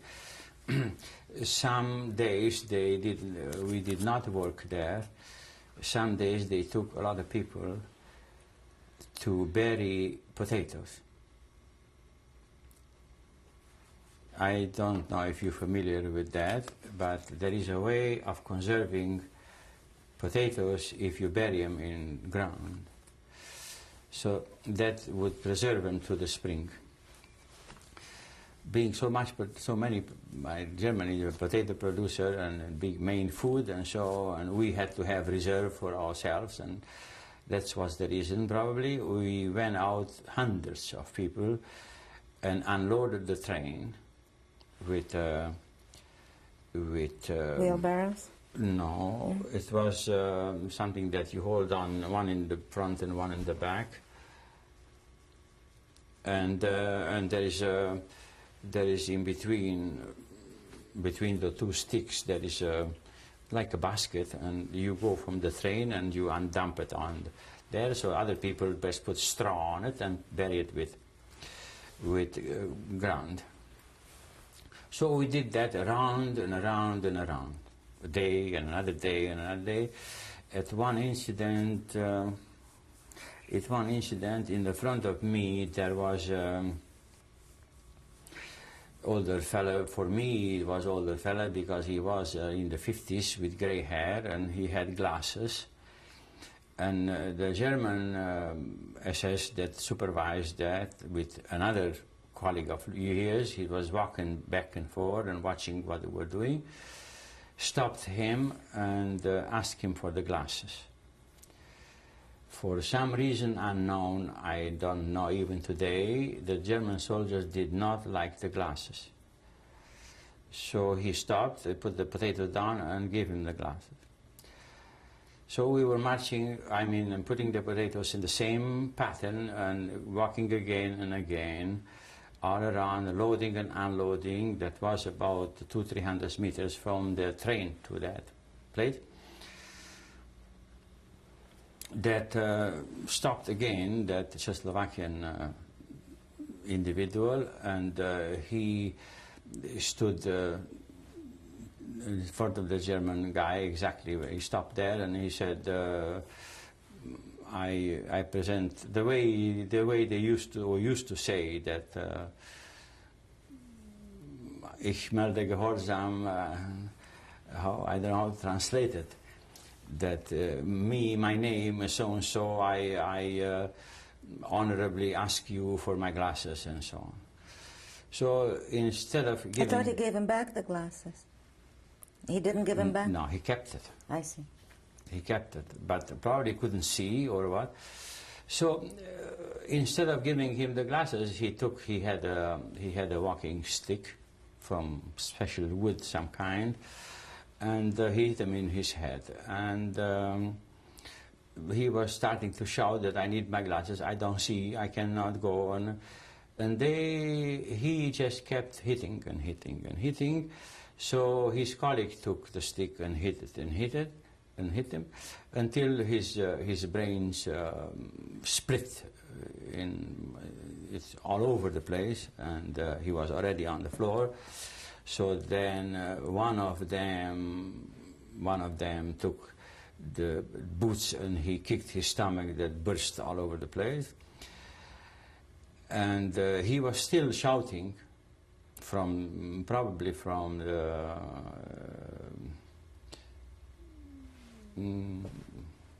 how should I put it? It's the instinct, or not the instinct. It's a name for it, but let's call it instinct for now. Yeah, and then whatever he said, what the German soldier said to his colleague, nur schlagen bis wenn lebt. Just hit him until he lives. So the other hit his head, and he stomped on his stomach, so finally he died. We were not allowed to watch. Immediately when this incident happened and it was going to be so gross, then we were just go on working, and after they took 2-3 from us to clean him up and take him away, and that was... So how did you know how it happened if you didn't watch it? If we didn't watch it? You said you were not allowed to watch that. Not allowed to watch, but it's open. It was open. The train was on one side, and then you watch there for a minute because you can't go through, and it was enough to see that you heard what he said, just nur schlagen bis wenn lebt, and the other one was stamping. Blood was all over. That is enough. That what you saw. Yes. And when you come, they were already cleaning him up, so it was all open, in an open field. So that happened in Dora, and then we went back to our job when we finished the potatoes to that other job we had. So now let's go back to Ludwigslust. Ludwigslust, when we went in the barracks, they were temporary barracks. There were no those wooden beds or any blankets or carpets or nothing. We met people that they were in Yugoslavia, Jewish, the young, which I mentioned at the beginning, the middle age, they were taken for forced labor. They finished in Ukraine what they had. They finished in the front what they had to build the trenches, and so they gathered them together and brought them in until they ended up in Ludwigslust. We met them over there. Apparently, as soon as we walked in, we found out fast enough that there was hunger over there, because all the packages we had, it disappeared in 5 minutes because they invaded us. The inside people, they found out what the packages are, and nobody had nothing left, which previously I mentioned that was for the Red Cross. So it was not much of a deal because we didn't have before, and for all those thousands of people, there were one on one end and one water tap at the other end. So there were 2 water taps, and it was day and night constantly line up for the water. The kitchen was not functioning very much because they probably didn't have raw material or what. So food was almost non-existent. Those people, we didn't know what they're doing, but those people from Yugoslavia, which I said to you that they were from labor camps, also they were having matches from somewhere, and they were burning their shirts. They turned the shirts inside out, and they were burning the lice off. And they told us to get prepared because it's... Well, didn't the cloth from the shirt also go on fire? The fabric from the shirt, did that not catch fire? Well, if it did a little bit, yeah, but no, it was so you see them, you see the lice falling down. Yes. Yeah. We didn't have any because it wasn't long enough, but we seen that they were sleeping, but we were sleeping in sand. Water was not available, and it was no other choice. At one time we were called, it was no microphone. This place was a place that they would just put in everything that come because they didn't have room anywhere else. And the war was approaching from all over the place. The front line, you mean? The front line. And at one time we were called out to ensemble in a big place. They always had a big place. I never mentioned before, but every single lager had music on orchestra, mixed orchestra with brass and any other instrument. So this is how we walked out to work, and this is how we walked into work all over the place. This one didn't have, because it was one of those created for the last minute. And again, they executed 3 people. Apparently, they were the Sonderkommando, that they're supposed to take the dead out to bury them, and they found them to be cannibals. They ate human flesh. The Sonderkommandos? Yeah. But the hunger was so big that, and whether this was a little propaganda or what, I don't know, but they had a speech that these people didn't respect the Reich or whatnot. They didn't respect the human bodies? Yes, and so But the dead people just kept mounting because it was hunger. We had some reserve from better treatment from before, from Nordhausen, from Duran, and so. But these were just walking skeletons, right? And we've been together with them, and this is why our packages disappeared right away. Right. So how long were you in Ludwigslust? About 3 weeks, until about May the 2nd, 95, and we were taken away one evening to be loaded on the train, on the very same train that we came in. What's a paratrain?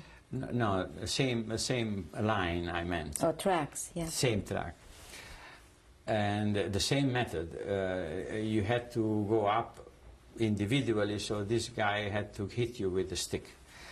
So we decided again to invade it, and then he just get a few, not every one of them. At that time, the locomotive started to whistle and just stopped again. It didn't go nowhere. And all of a sudden, they were so... it was evening already, the very same evening we got loaded. It was so light from the bombardment, from crossfire, from all that you could read the newspaper. We did like that, all right, but we were afraid that we were going to be caught in the middle. The locomotive didn't go because it couldn't go nowhere. In front of us, a few hundred meters, the line was bombarded, the track. So we were there all night, and the following day, they commandeered us down the same way he hit everybody, that he had a passion probably for that. Just like you stick the knife in somebody and you twist it. I mean, it's one word if you get an order to stick the knife, but if you twist it, it's from your own. It's also a name for that, but conniving. Sadism. Sadism, yes. So in any event, we went back to the same lager because there was nowhere else to go. Then the microphone shouts again, food or water or this kind of thing was never spoken. It was none. It was none. And I didn't mention, but all along, there was hygiene or water or nothing. There was no mention. You used your shirt as a towel, or every 6 weeks you got a new shirt, which was big or small or whatnot. But if we managed to clean ourselves as much as we could, with soap, with sand, in water, to stay somehow. Where did you get soap? It wasn't steel or from that Sonderkommando some, but it's just non-existent. Why would you need soap or hygiene for people that are condemned? It's just simple as that. I know it now, but I didn't know it then. And when we came back from the train and stayed about 2-3 hours, again they're shouting for everybody that whoever can go, walk out in the line. Then again a question to go or not to go. And the elderly, which was some kind of leader, he was undecided. He was undecided. Well, whose leader was he? Our leader. Somebody that we trusted. He apparently looked like he knows everything. Right. But he acted after his feeling. Yeah. And he preferred to stay. So we said, the two of us, because there were only two of us young, the rest of it was children, no, not there. Children were not there? Not only two of us, me and my brother. I see. Yeah.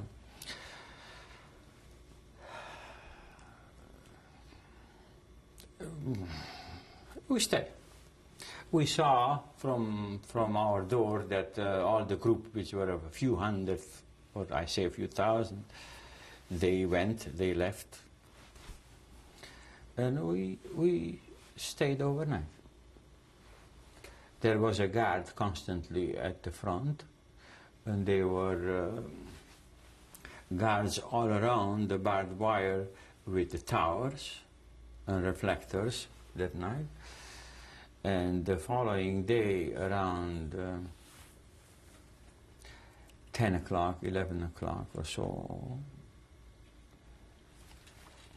we see there is nobody in the tower. And we went spying in the front, and it was nobody in the front. Now that elderly guy said that we should ensemble somewhere in the middle, because if there's nobody there, maybe they're going to blow up all which is the barbed wire, which they could dynamite it all around, and then at least some of us escape if we are in the middle, because we didn't see and put nothing in there in the middle. So we assembled in the middle, a few hundred of us, and we waited, nothing happened. So when we see that nothing happened, we ventured towards the gate. There was nobody there. We went out on the gate and come back again. There was nowhere to go. So in that instance, there was 2, 3 o'clock in the afternoon or so, through the barbed wire, a strange that kind of military machine came in, and that was found out after American soldiers.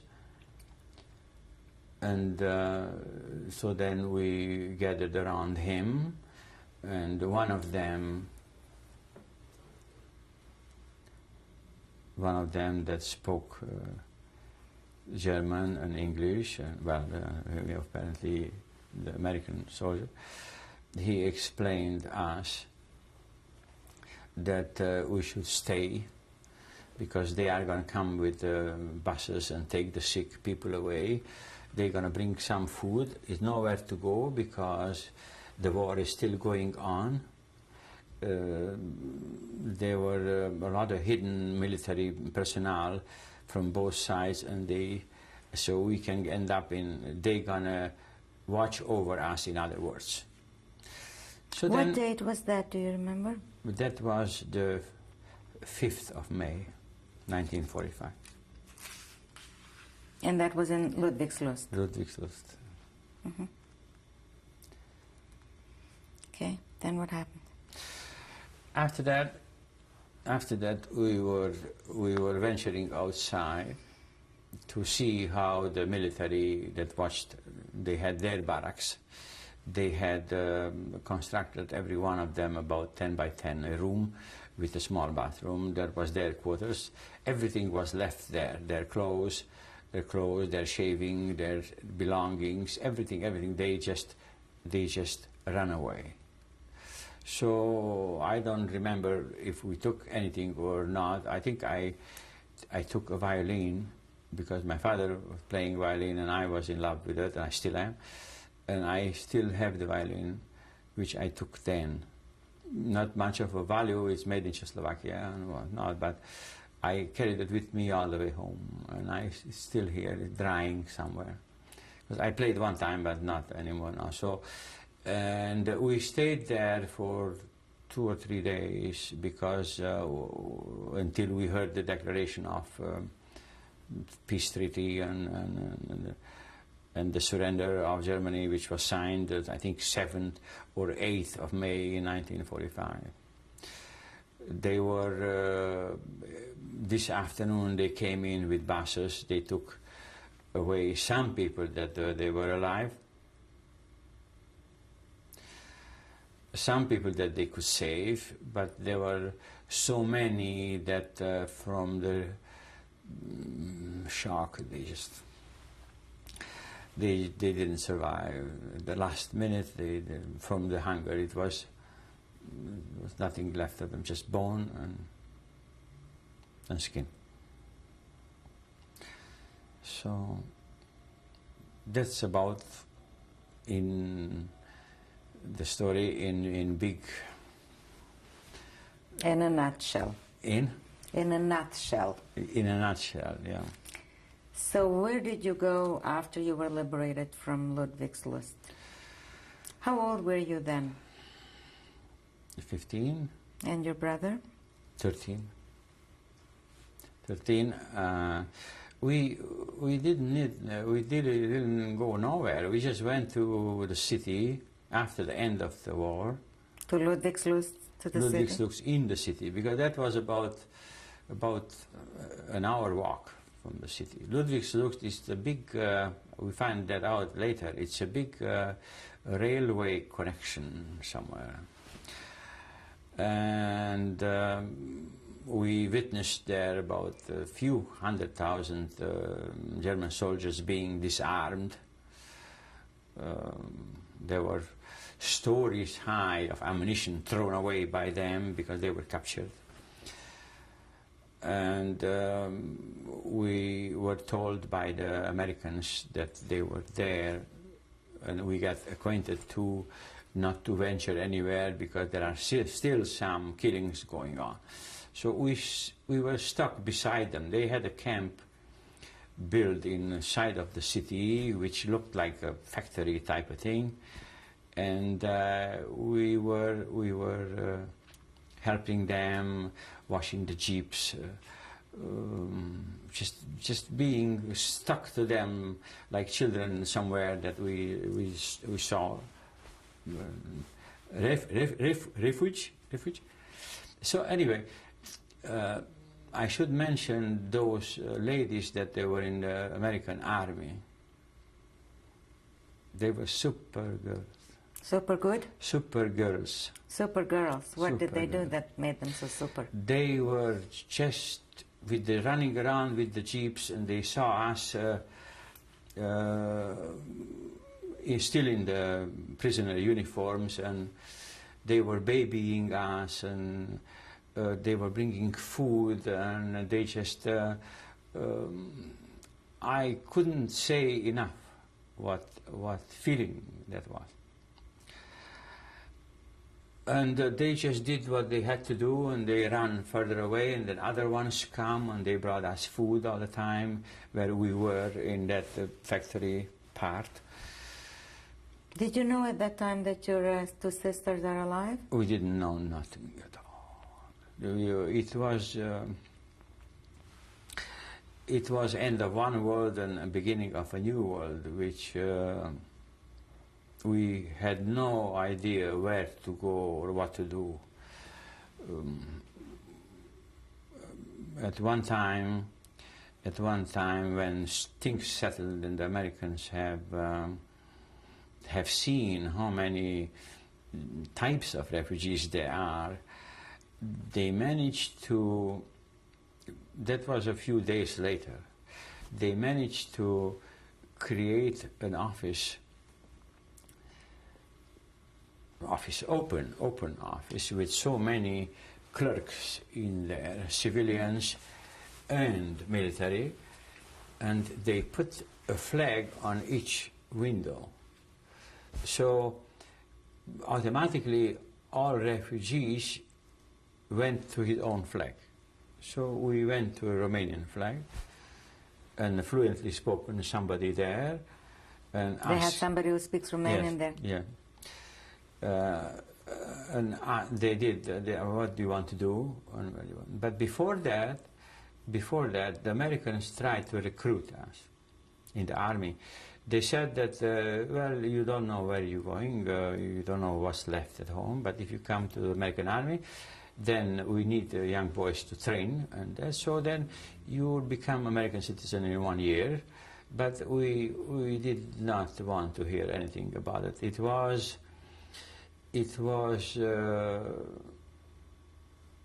that memory of home, that to go back home, that homesickness. Especially my brother, he was crying all times. He remembered, I want to go back to mom, I want to go back to mom. I could not explain enough that mom don't exist. And he just kept saying, and so that's why I also wanted to. And plus that I had no profession, and at 15 I can't. It's just too naive to take the world in my hand. You know. So then we decided to with that officer, and he said to ensemble about 6 o'clock or so into that place, and then we'll be transferred to the Russian zone. We've been there, so many of us from Romania, and that afternoon, I don't remember how long we traveled, but not for long. Not for long. By train did you travel? No, with a truck. Truck. A truck. Yeah, American Army truck. Yeah.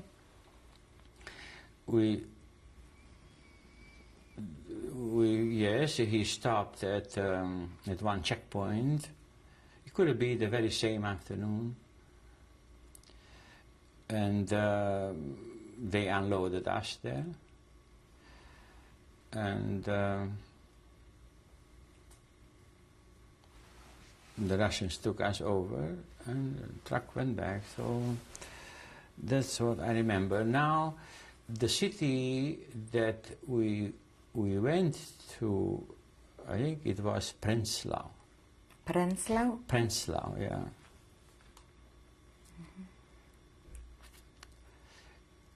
In the same outfit, we didn't have no other clothes. We managed to get a shirt, shirt, yeah, because the band didn't have. The Americans, we didn't ask, or they were so busy with the military thing coming and going, so we didn't ask. In Prenzlau, again, we didn't know where to go and didn't know what to do. We were hungry, and we stopped one Russian soldier. So we said to the soldier, we told him, I don't know, but we spoke a few Russians from the prisoners. We learned inside, we said that we are hungry. Oh, we said, oh, hungry. So he took his pistol. Gave us the pistol, and he said, "Poo, poo, poo, poo, poo, poo, push it. You shoot, and then you eat." Right. So that was his solution. We took the pistol and threw it away because that didn't smell good for us with pistol. They see us with the pistol. Okay, we need to stop here.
Tape 7, Mr. Eduard Berkovits, September 29, 1995. So in that city,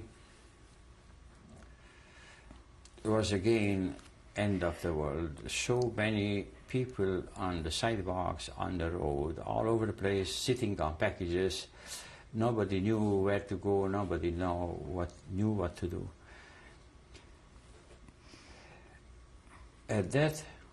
At that particular time, in afternoon, we saw a Russian convoy coming and stopped in the middle of the city. So a convoy of military? Russian trucks, military trucks, yeah. They were all covered in the back, on the top, but open in the back. So we checked every one of them, well, a few of them. One of them had some belongings, furniture, this and that, all kinds of things. And one of them had one soldier all anchored to the side of the truck. Apparently he was all bandaged and he only had the nose and his eyes out. So we jumped on the truck because it was going in this direction, and which we wanted towards Berlin. And he was alarmed somehow with his eyes, and we told him Russian, it's okay, you sit quiet, we are good people, we stay and we go same direction. We went at least 5-6 hours. It was already dusk when we arrived. We arrived in a big place, could be a big palace somewhere, but there was all Russian troops, ammunition, and so on. We didn't dare get out of the truck, but we had no choice. We stood in the middle of the yard. So one Russian soldier comes, who are you? And I said, well, as much in Russian, broken Russian. We are Jewish, we were deported from Germany, in Germany, and we had the number here, and we need directions to go Romania, and so on. He didn't think much of it. He took us and showed, go to the front of that big palace there. The big palace was, he must be a big lieutenant, kind of major or colonel or general, a lot of decorations here. He explains, the soldier explains who we were and so on. So he was thinking very deeply what to do with us. We were afraid, and we heard already that people are taken to Russia. People are taken to Russia. But you're always skeptical. You either try it or you know, it's one of naive. Being naive is another thing also.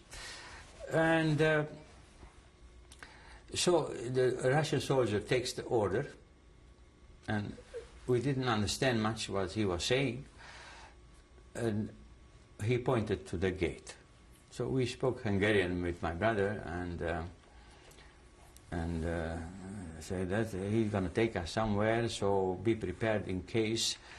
But he had also a machine gun on. We are just walking silently. He not behind us, he's beside us. It's a big difference. And we walk at least about an hour. It was almost dark,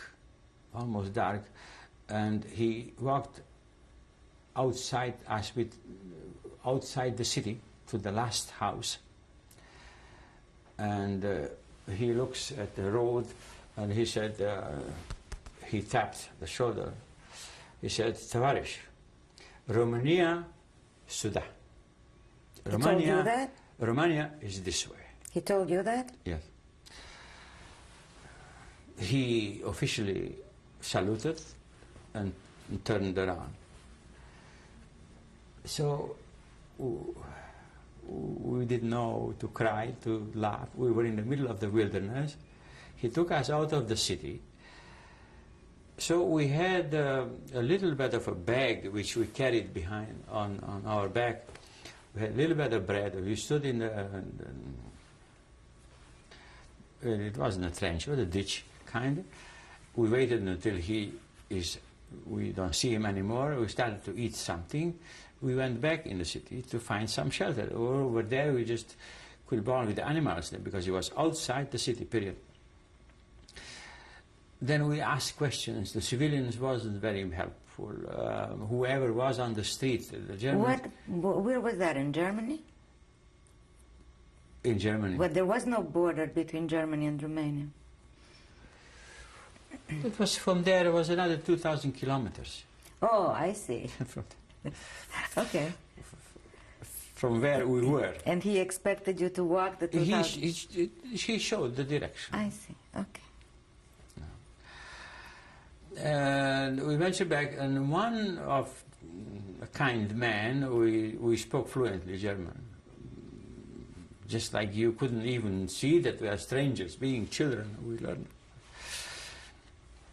One elderly man on the sidewalk said he doesn't not familiar, but there is a Czechoslovakian gathering in here, right to the left and here and there, because they are going back to Czechoslovakia. But that was an indication, so we went. It was another palace, which probably all the palaces were reserved or taken by this kind of gathering of people, because there's so many working. So we knocked at the door. I remember it was a big gate, and a very nice lady came out in German, and she said, "Who are you?" I said, "We came from Ludwigslust. We were in the camp, and we are Jewish, and we heard that we want to sleep here, and then we go from here. We don't stay here." She embraced us both and patted us and you come and eat. And they were mixed. They were Czechoslovakian, but they were mixed, the Jewish and communists and anybody from Czechoslovakia. They were told by Beneš, Eduard, at that time, the leader of Czechoslovakia, to be there, stay there, and they're going to have buses provided to take them home. So that lady gave us immediately food and immediately prepared 2 bathrooms, one for me, one for my brother, new clothes, new pajamas, new this, new that. She's super. She was super. And the following morning, breakfast and all, she looked after us very, very well. She said, "We don't have to go, because Czechoslovakian or not Czechoslovakian doesn't mean anything. It's just to gather people around and to put them together. This is why it's Czechoslovakian. But other than that, we can come with them to Prague, and from then we continue on." We decided not to. We decided not to for various reasons. So we went out to the city. What we see in the city? Strange uniforms. And these strange uniforms were Belgian officers, which they were captured during the Belgian invasion. And the officers were treated apparently better than the soldiers. There was no soldiers, privates in there. They were all from lieutenant and up. So we mixed with them together. I mean, we got friendly. They were very anxious to find out about ourselves and so, but we couldn't speak French. They spoke some German, and they insisted on every day giving us French lessons. So one colonel adopted me, and the other captain adopted my brother, so to speak, and they walked with us on the sidewalk every day for a few days, and we had to eat there, we had to sleep there, and there were about 300 or 400 of them. We participated with them in their evening gatherings. They were there for 3 or 4 years in the same camp, so they had cooked, they had everything. And after that, in that period of time, they told us, and they insisted to take us to Belgium. Take you where? To Belgium. Belgium. And my brother did not want to. He insisted on going home.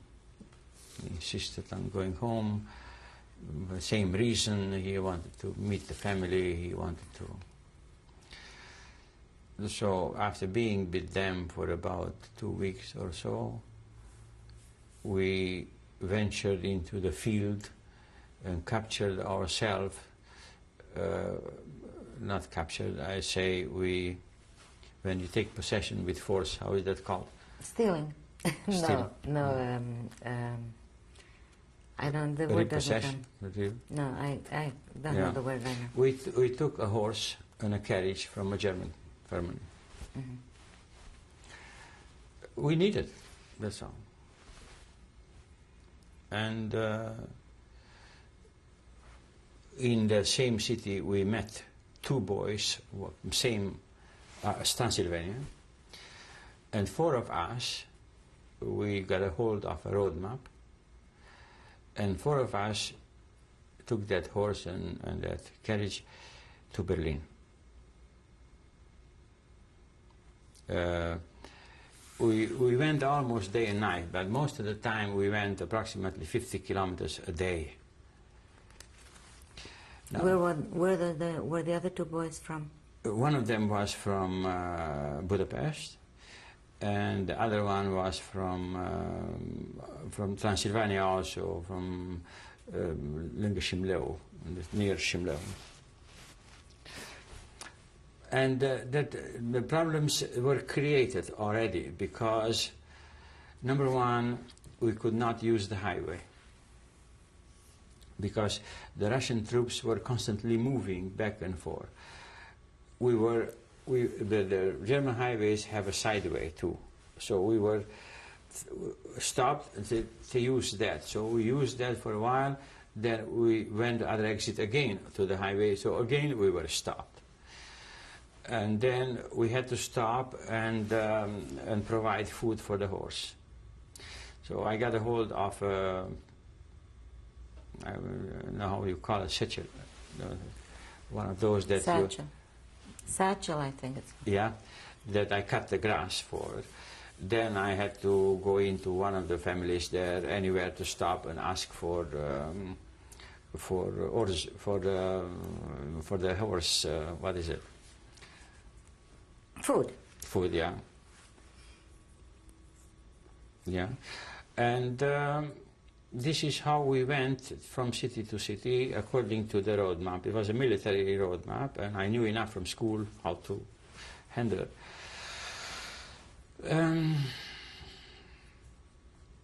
The problem was that... what did you eat? Pardon? You took care of the horse. What did you eat? Oh, we just went into any family, we asked for food. Yeah. Very normal. They said, wir haben keine Fritzi, Ivan, alles weg. Ivan took everything. Meaning the Russians took everything. Yes, yes. So then we pressed a little bit. I said, no, we must eat, we must. So we go up in the ceiling. Oh, a little bit we have here. So that was enough. We did not eat or take for 2-3 days because we knew all along the line as much as we need we're going to have. So it wasn't, that wasn't an issue. That we were not hungry anymore. Now, the problem was that the Russians, at one evening, they hinted that they need the carriage and the horse, which was so we tried to talk them out of it, and they were not insisting. So they went. By the following day, we already used our fantasy. We broke all the fenders for the carriage. We took wires and we wired the wheels. We took some red, I don't know where we took the red, but we painted the horse's leg with red in odd places. We bandaged the ankles for it. And when they came to inspect, they said, that's not good. I don't. One said that I don't want it. This is all. Apparently it was all okay, but it was destroyed by us. And then it kept us going nicely to Berlin. And what did you do in Berlin? In Berlin, you couldn't go in because you probably seen Berlin bombarded. One house wasn't intact. There were only the small houses outside Berlin and the suburbs. And you had to stop with the horse several times to clear the wires from his legs. Couldn't go nowhere. So it took a few days to go in the city in Berlin. We slept outside and whatever we could do to get into the city. And we found out through people that exists a Jewish Congress. So then we went there and we told them the story and that we want to go this way and that way. That was okay, but they didn't have nothing to provide. They just said trains don't exist. We either stay there until this is rearranged, but there was nothing in between between Berlin and Prague or Budapest or Vienna.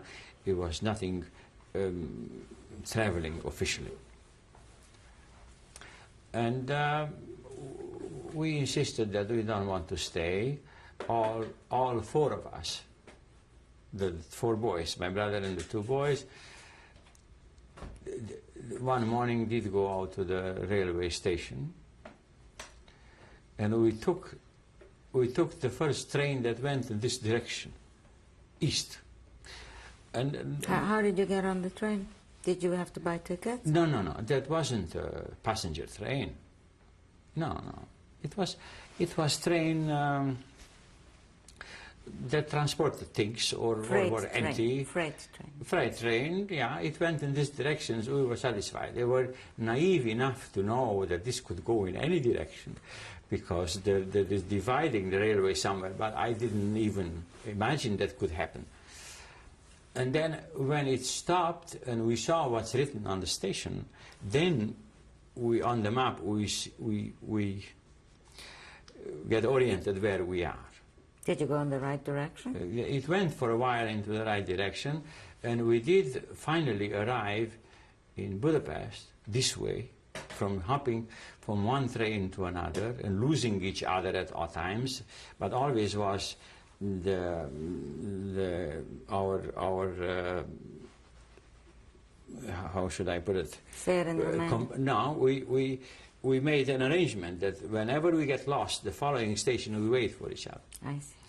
Yeah, so and this way we went to Budapest. And in Budapest we were.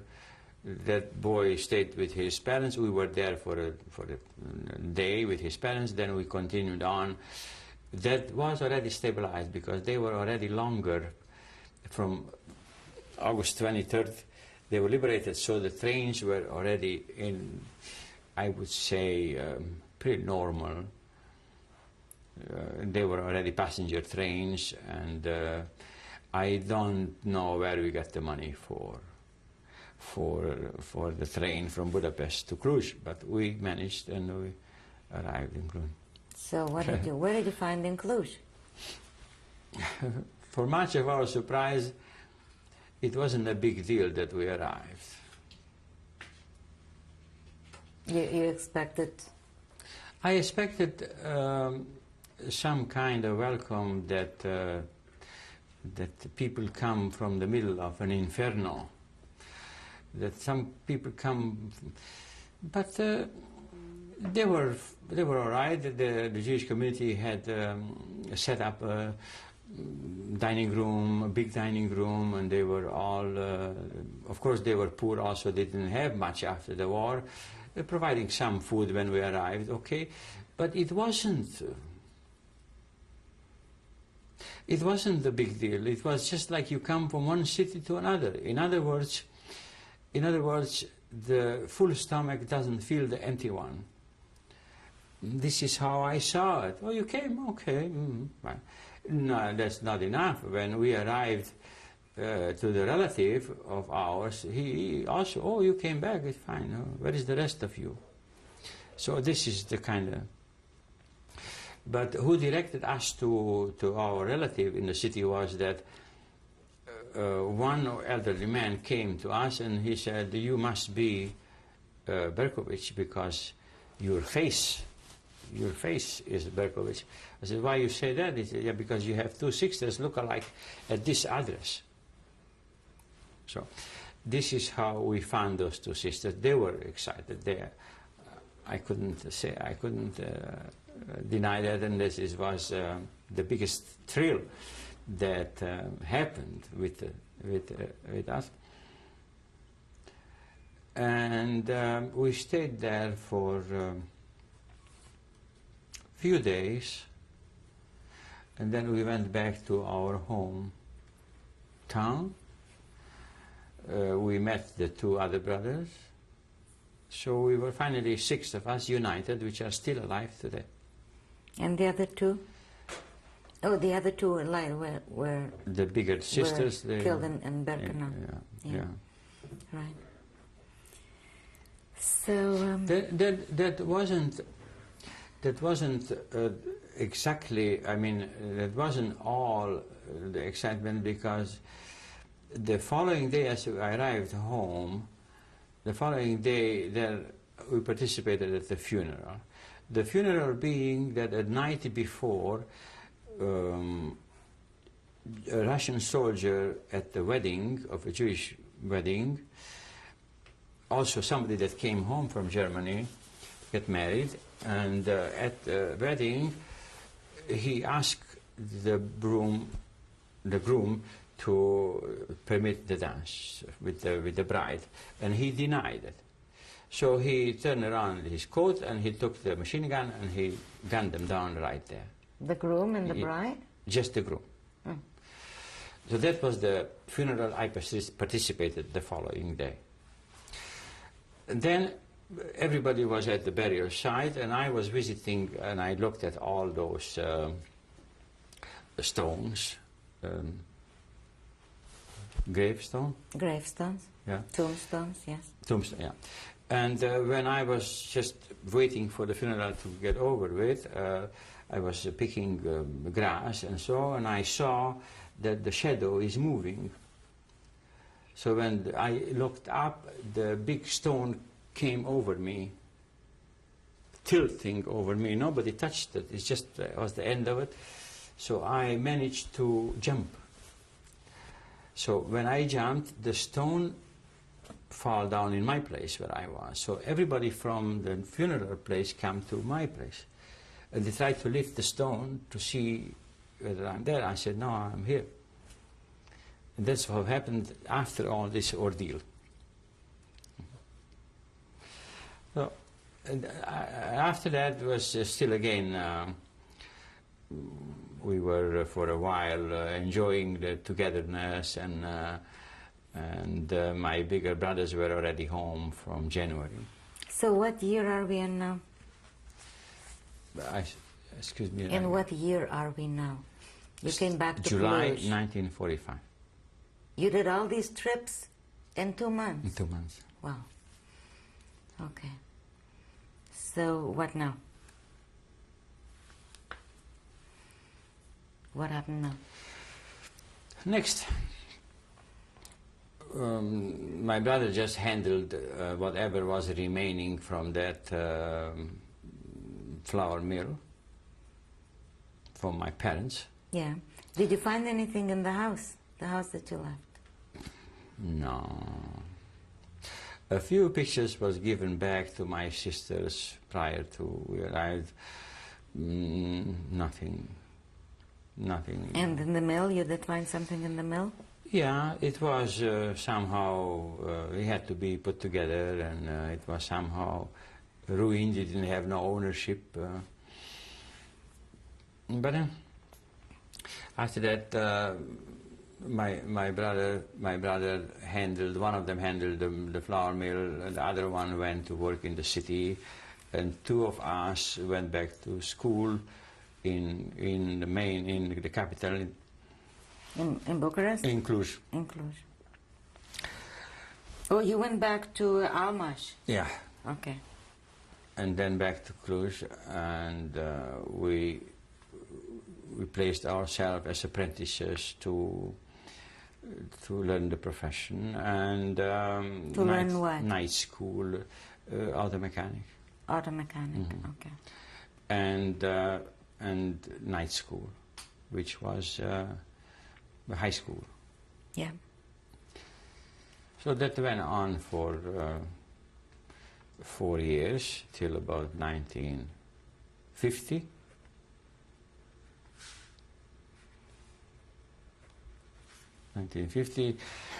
We lived on our own. We had a small salary, which the apprentices did not get paid that as they did now. My brothers were helping from home. They sent food and so on, and we managed to. But we were always together with my brother, always together. Even in Israel, we were together. But after that, we separated. He went to Los Angeles, and I came here. In 1950, I should mention that in 1948, a big change came again because the Russian took over. It was election time. Romania and Hungary fall into that Russian zone, and that was from one extreme to another extreme. Explain that, please. Pardon? Explain that, please. Number one, I was already 18 and eligible to vote. So it's supposed to be, now I know, it's supposed to be a free vote, but they carried us with the truck and I voted in 12 places. How many candidates were there? It was one candidate. You didn't elect, you voted. You voted. So we didn't know, but they took us and they had big meal after that, and so it was 95% outcome. The Communist Party won, but this way.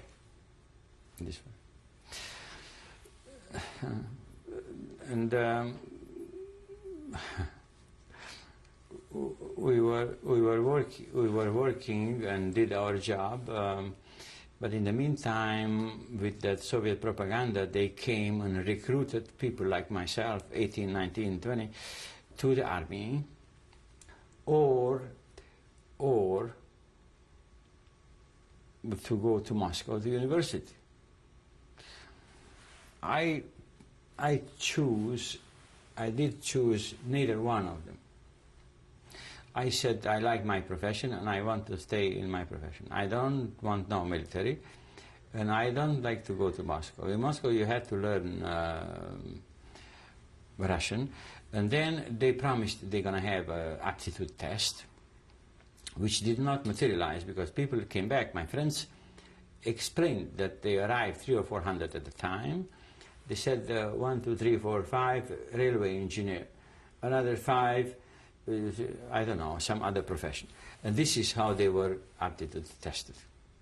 And they all came back, none of them practiced what they liked to do. But they actually stayed there and they finished the university in Moscow. Yes. And then they came back and they had a degree, but that's not what they wanted. No. Right. Okay, we need to stop here. Thank you.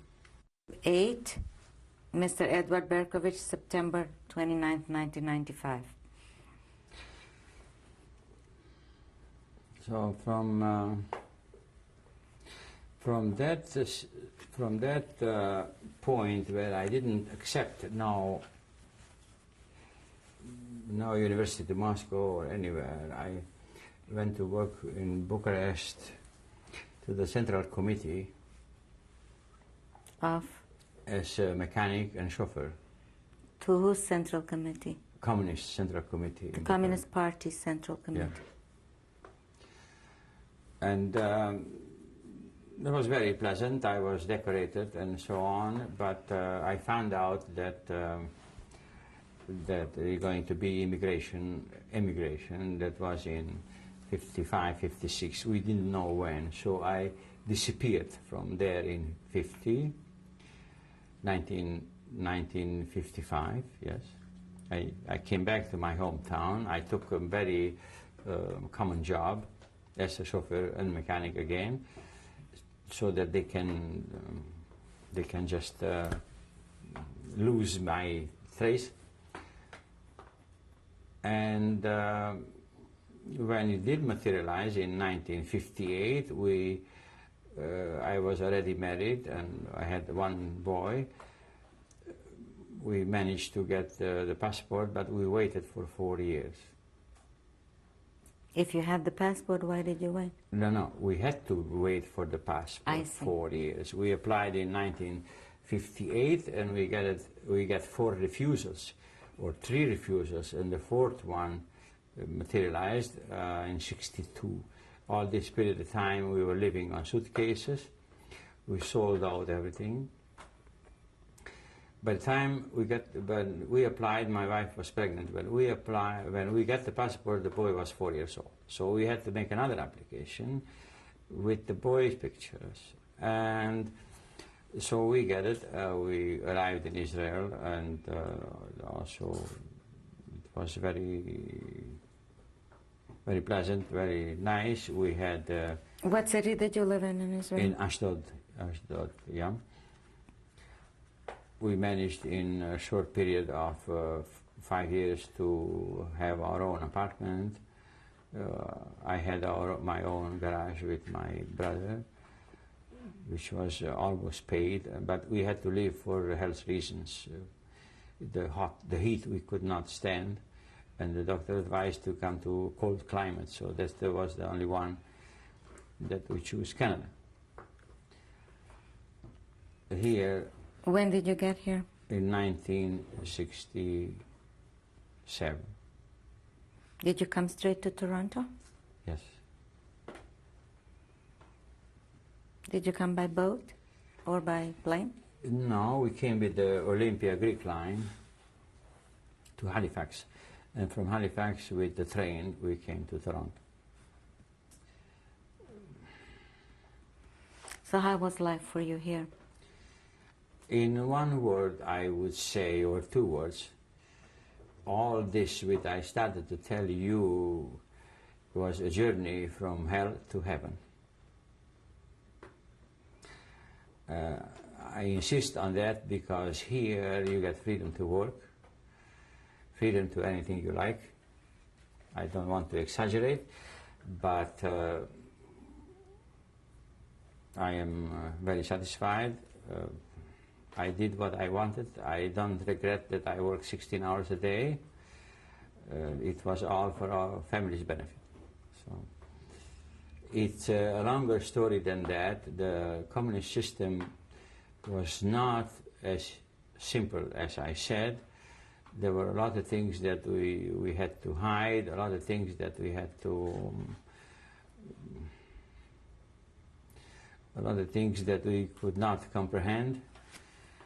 But it was again another type of terror, and it was no... Tell me a little bit about that. It was no other way. What was the terror under the communist country? It was not much that I went through. It was much that I saw with my friends go through and my relatives went through. For instance, this gentleman is in Washington right now, in Maryland. He lives there. He's 80 years old. He was taken to the police station and asked where is the gold that his parents received when they sold the house. So he said that he can't know, he doesn't know, because he was only 10 years old. They didn't believe him, so they searched his house, and so which they didn't find nothing. He was beaten up. His head size was twice his size, the actual size. He was kept there for 2 weeks and left, and left alone. So this kind of things, which I am referring to, went on for a period of time, which it did not matter whether it was this dictator, Ceausescu, or it was the other one before. It was a Russian style. Then I participated myself into collectivization of the... I was a driver, I saw everything that went on. Collectivization, you mean of the land? Of the land, of the peasants from there. And I have seen them personally, that they were picked up during the night because they didn't agree with what they were preaching and they were saying, just to intimidate the other public. Some of them they didn't even return. They were thrown out of the third story office, and they said at home they sent a letter that they committed suicide. And that would probably be another 4 hours, but... Okay, so how many children do you... What is your wife's name? Amalia. How many children do you have? Two boys. One of them is 36 and the other one is 26. And what do they do? Grandchildren. What do the boys do? Or the boys. The bigger one is an ambulance driver and part-time contractor. The younger boy is a computer specialist and he sells and repairs computers. Are they married? Both of them married, yes. The younger one is only 1 year married. My bigger son has two boys. One of them is 9 and the other one is just 3 or 4 months old, a little girl. All right. How do you think your life was influenced by the experience of the Holocaust?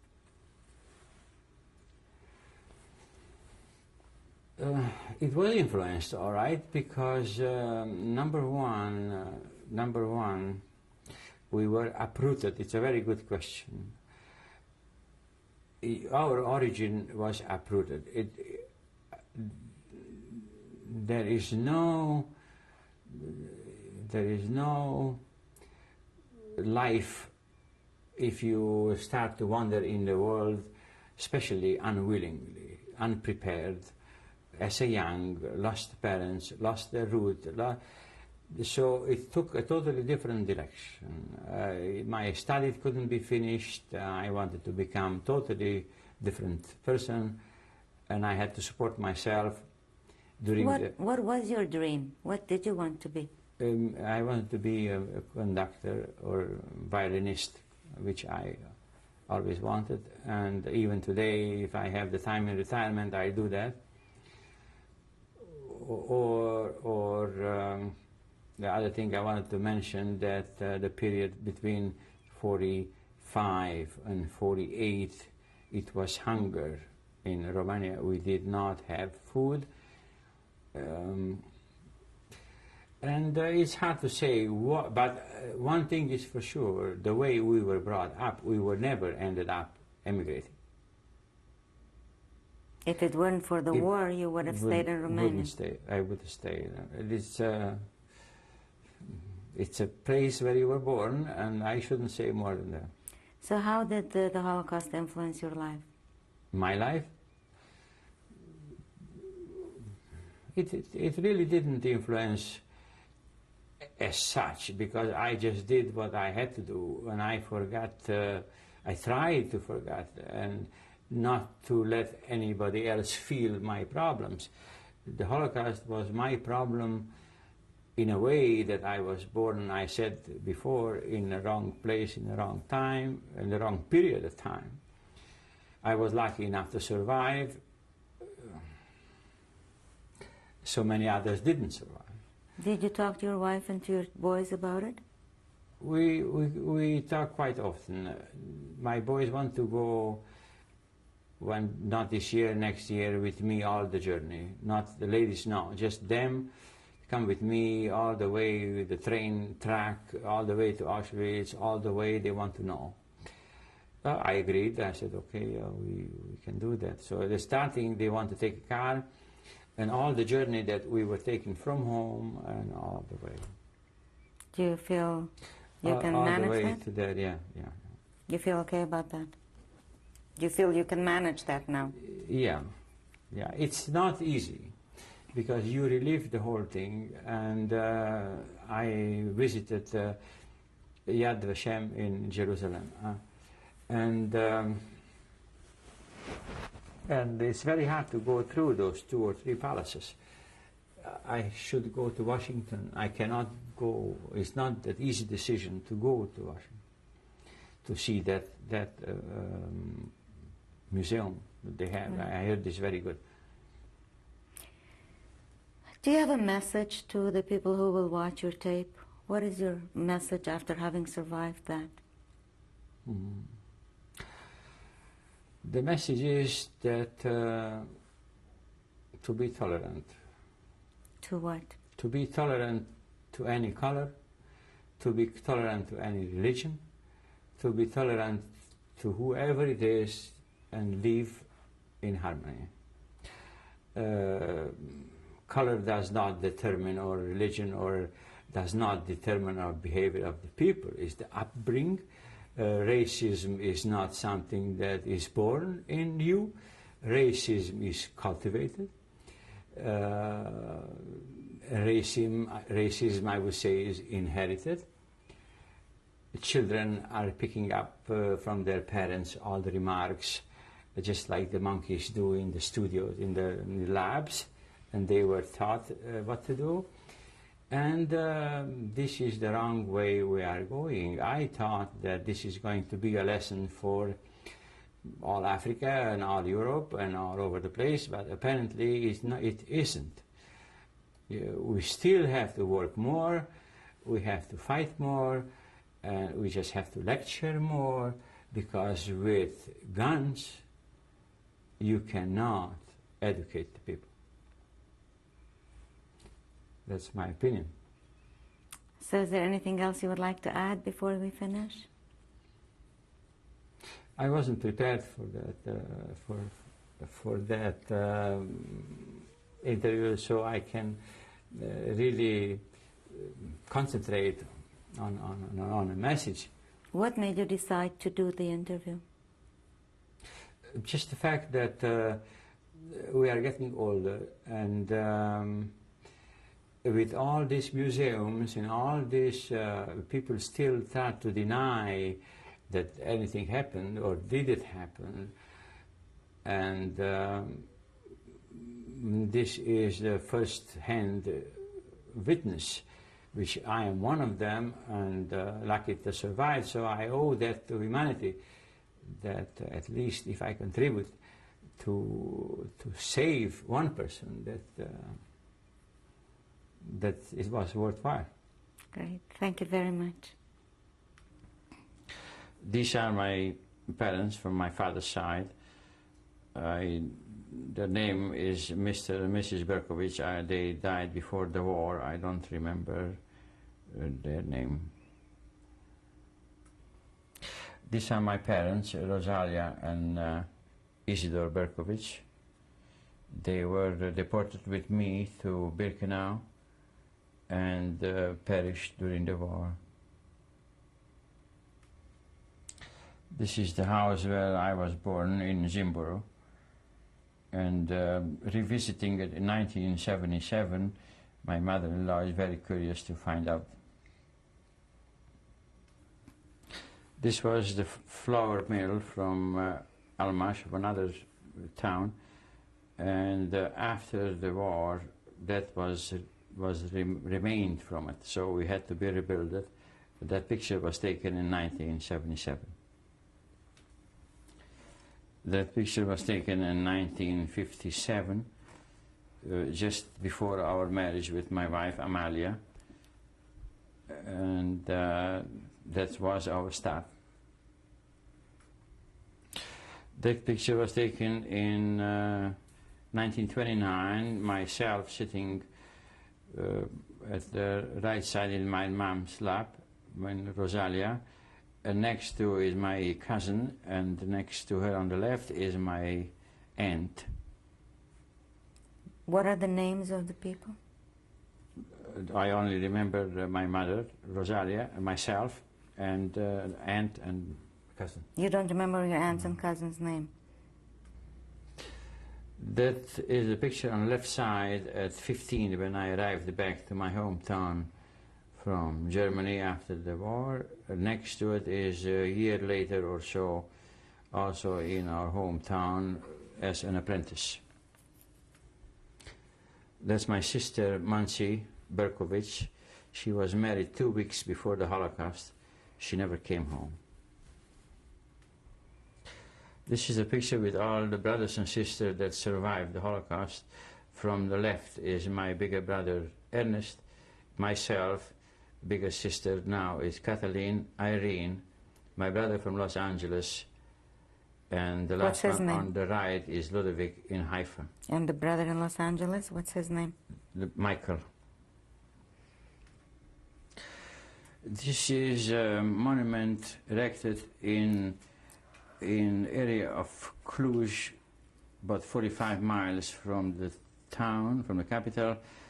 The atrocities went on in 1944 to 45, where the Iron Guard, the Romanian Nazi Guard, collected them from the small towns, about 200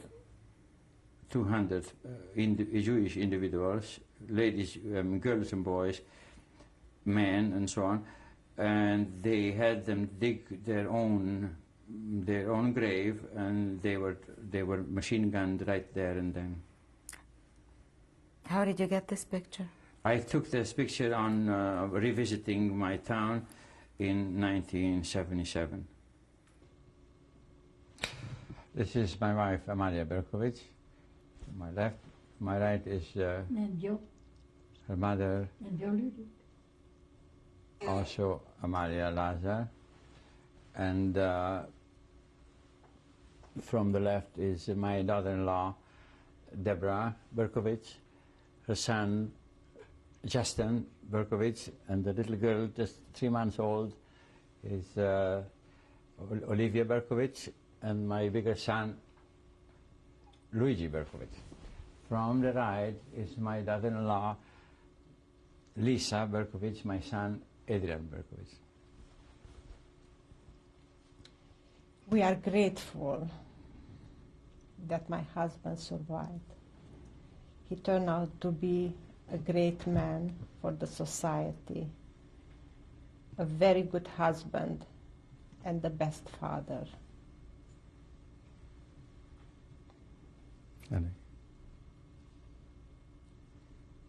I'd like to say that I'm so proud of my dad.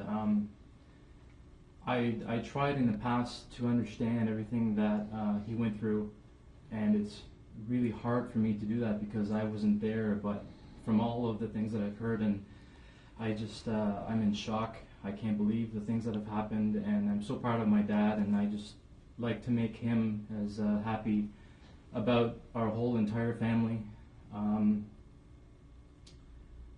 Just like to say that I love him so much, and he's the best father that anybody can ever ask for. He's done so much for us, and I'm really thankful for that. I would also like to say that although in the past we have talked about this situation, and obviously I've never really had a complete understanding of what my dad went through when he was younger, but we are starting to come to terms with it now. We are also planning a trip that we will probably take soon, where we will go back and try and relive some of his memories actually there, so we can get a better understanding of possibly what he went through, or some of the things that he may have been feeling at the time. And I also want to say that I'm very, very proud of what he's done and what he's achieved in really a short period of time. It would be, at the age that I'm at now, when we came to Canada, it would be like me going all over with a young family and starting all over again, and I know that would be almost impossible to do, but he did it, and he did it very well and very successfully, and I'm very proud of him for that. And I also love him very much.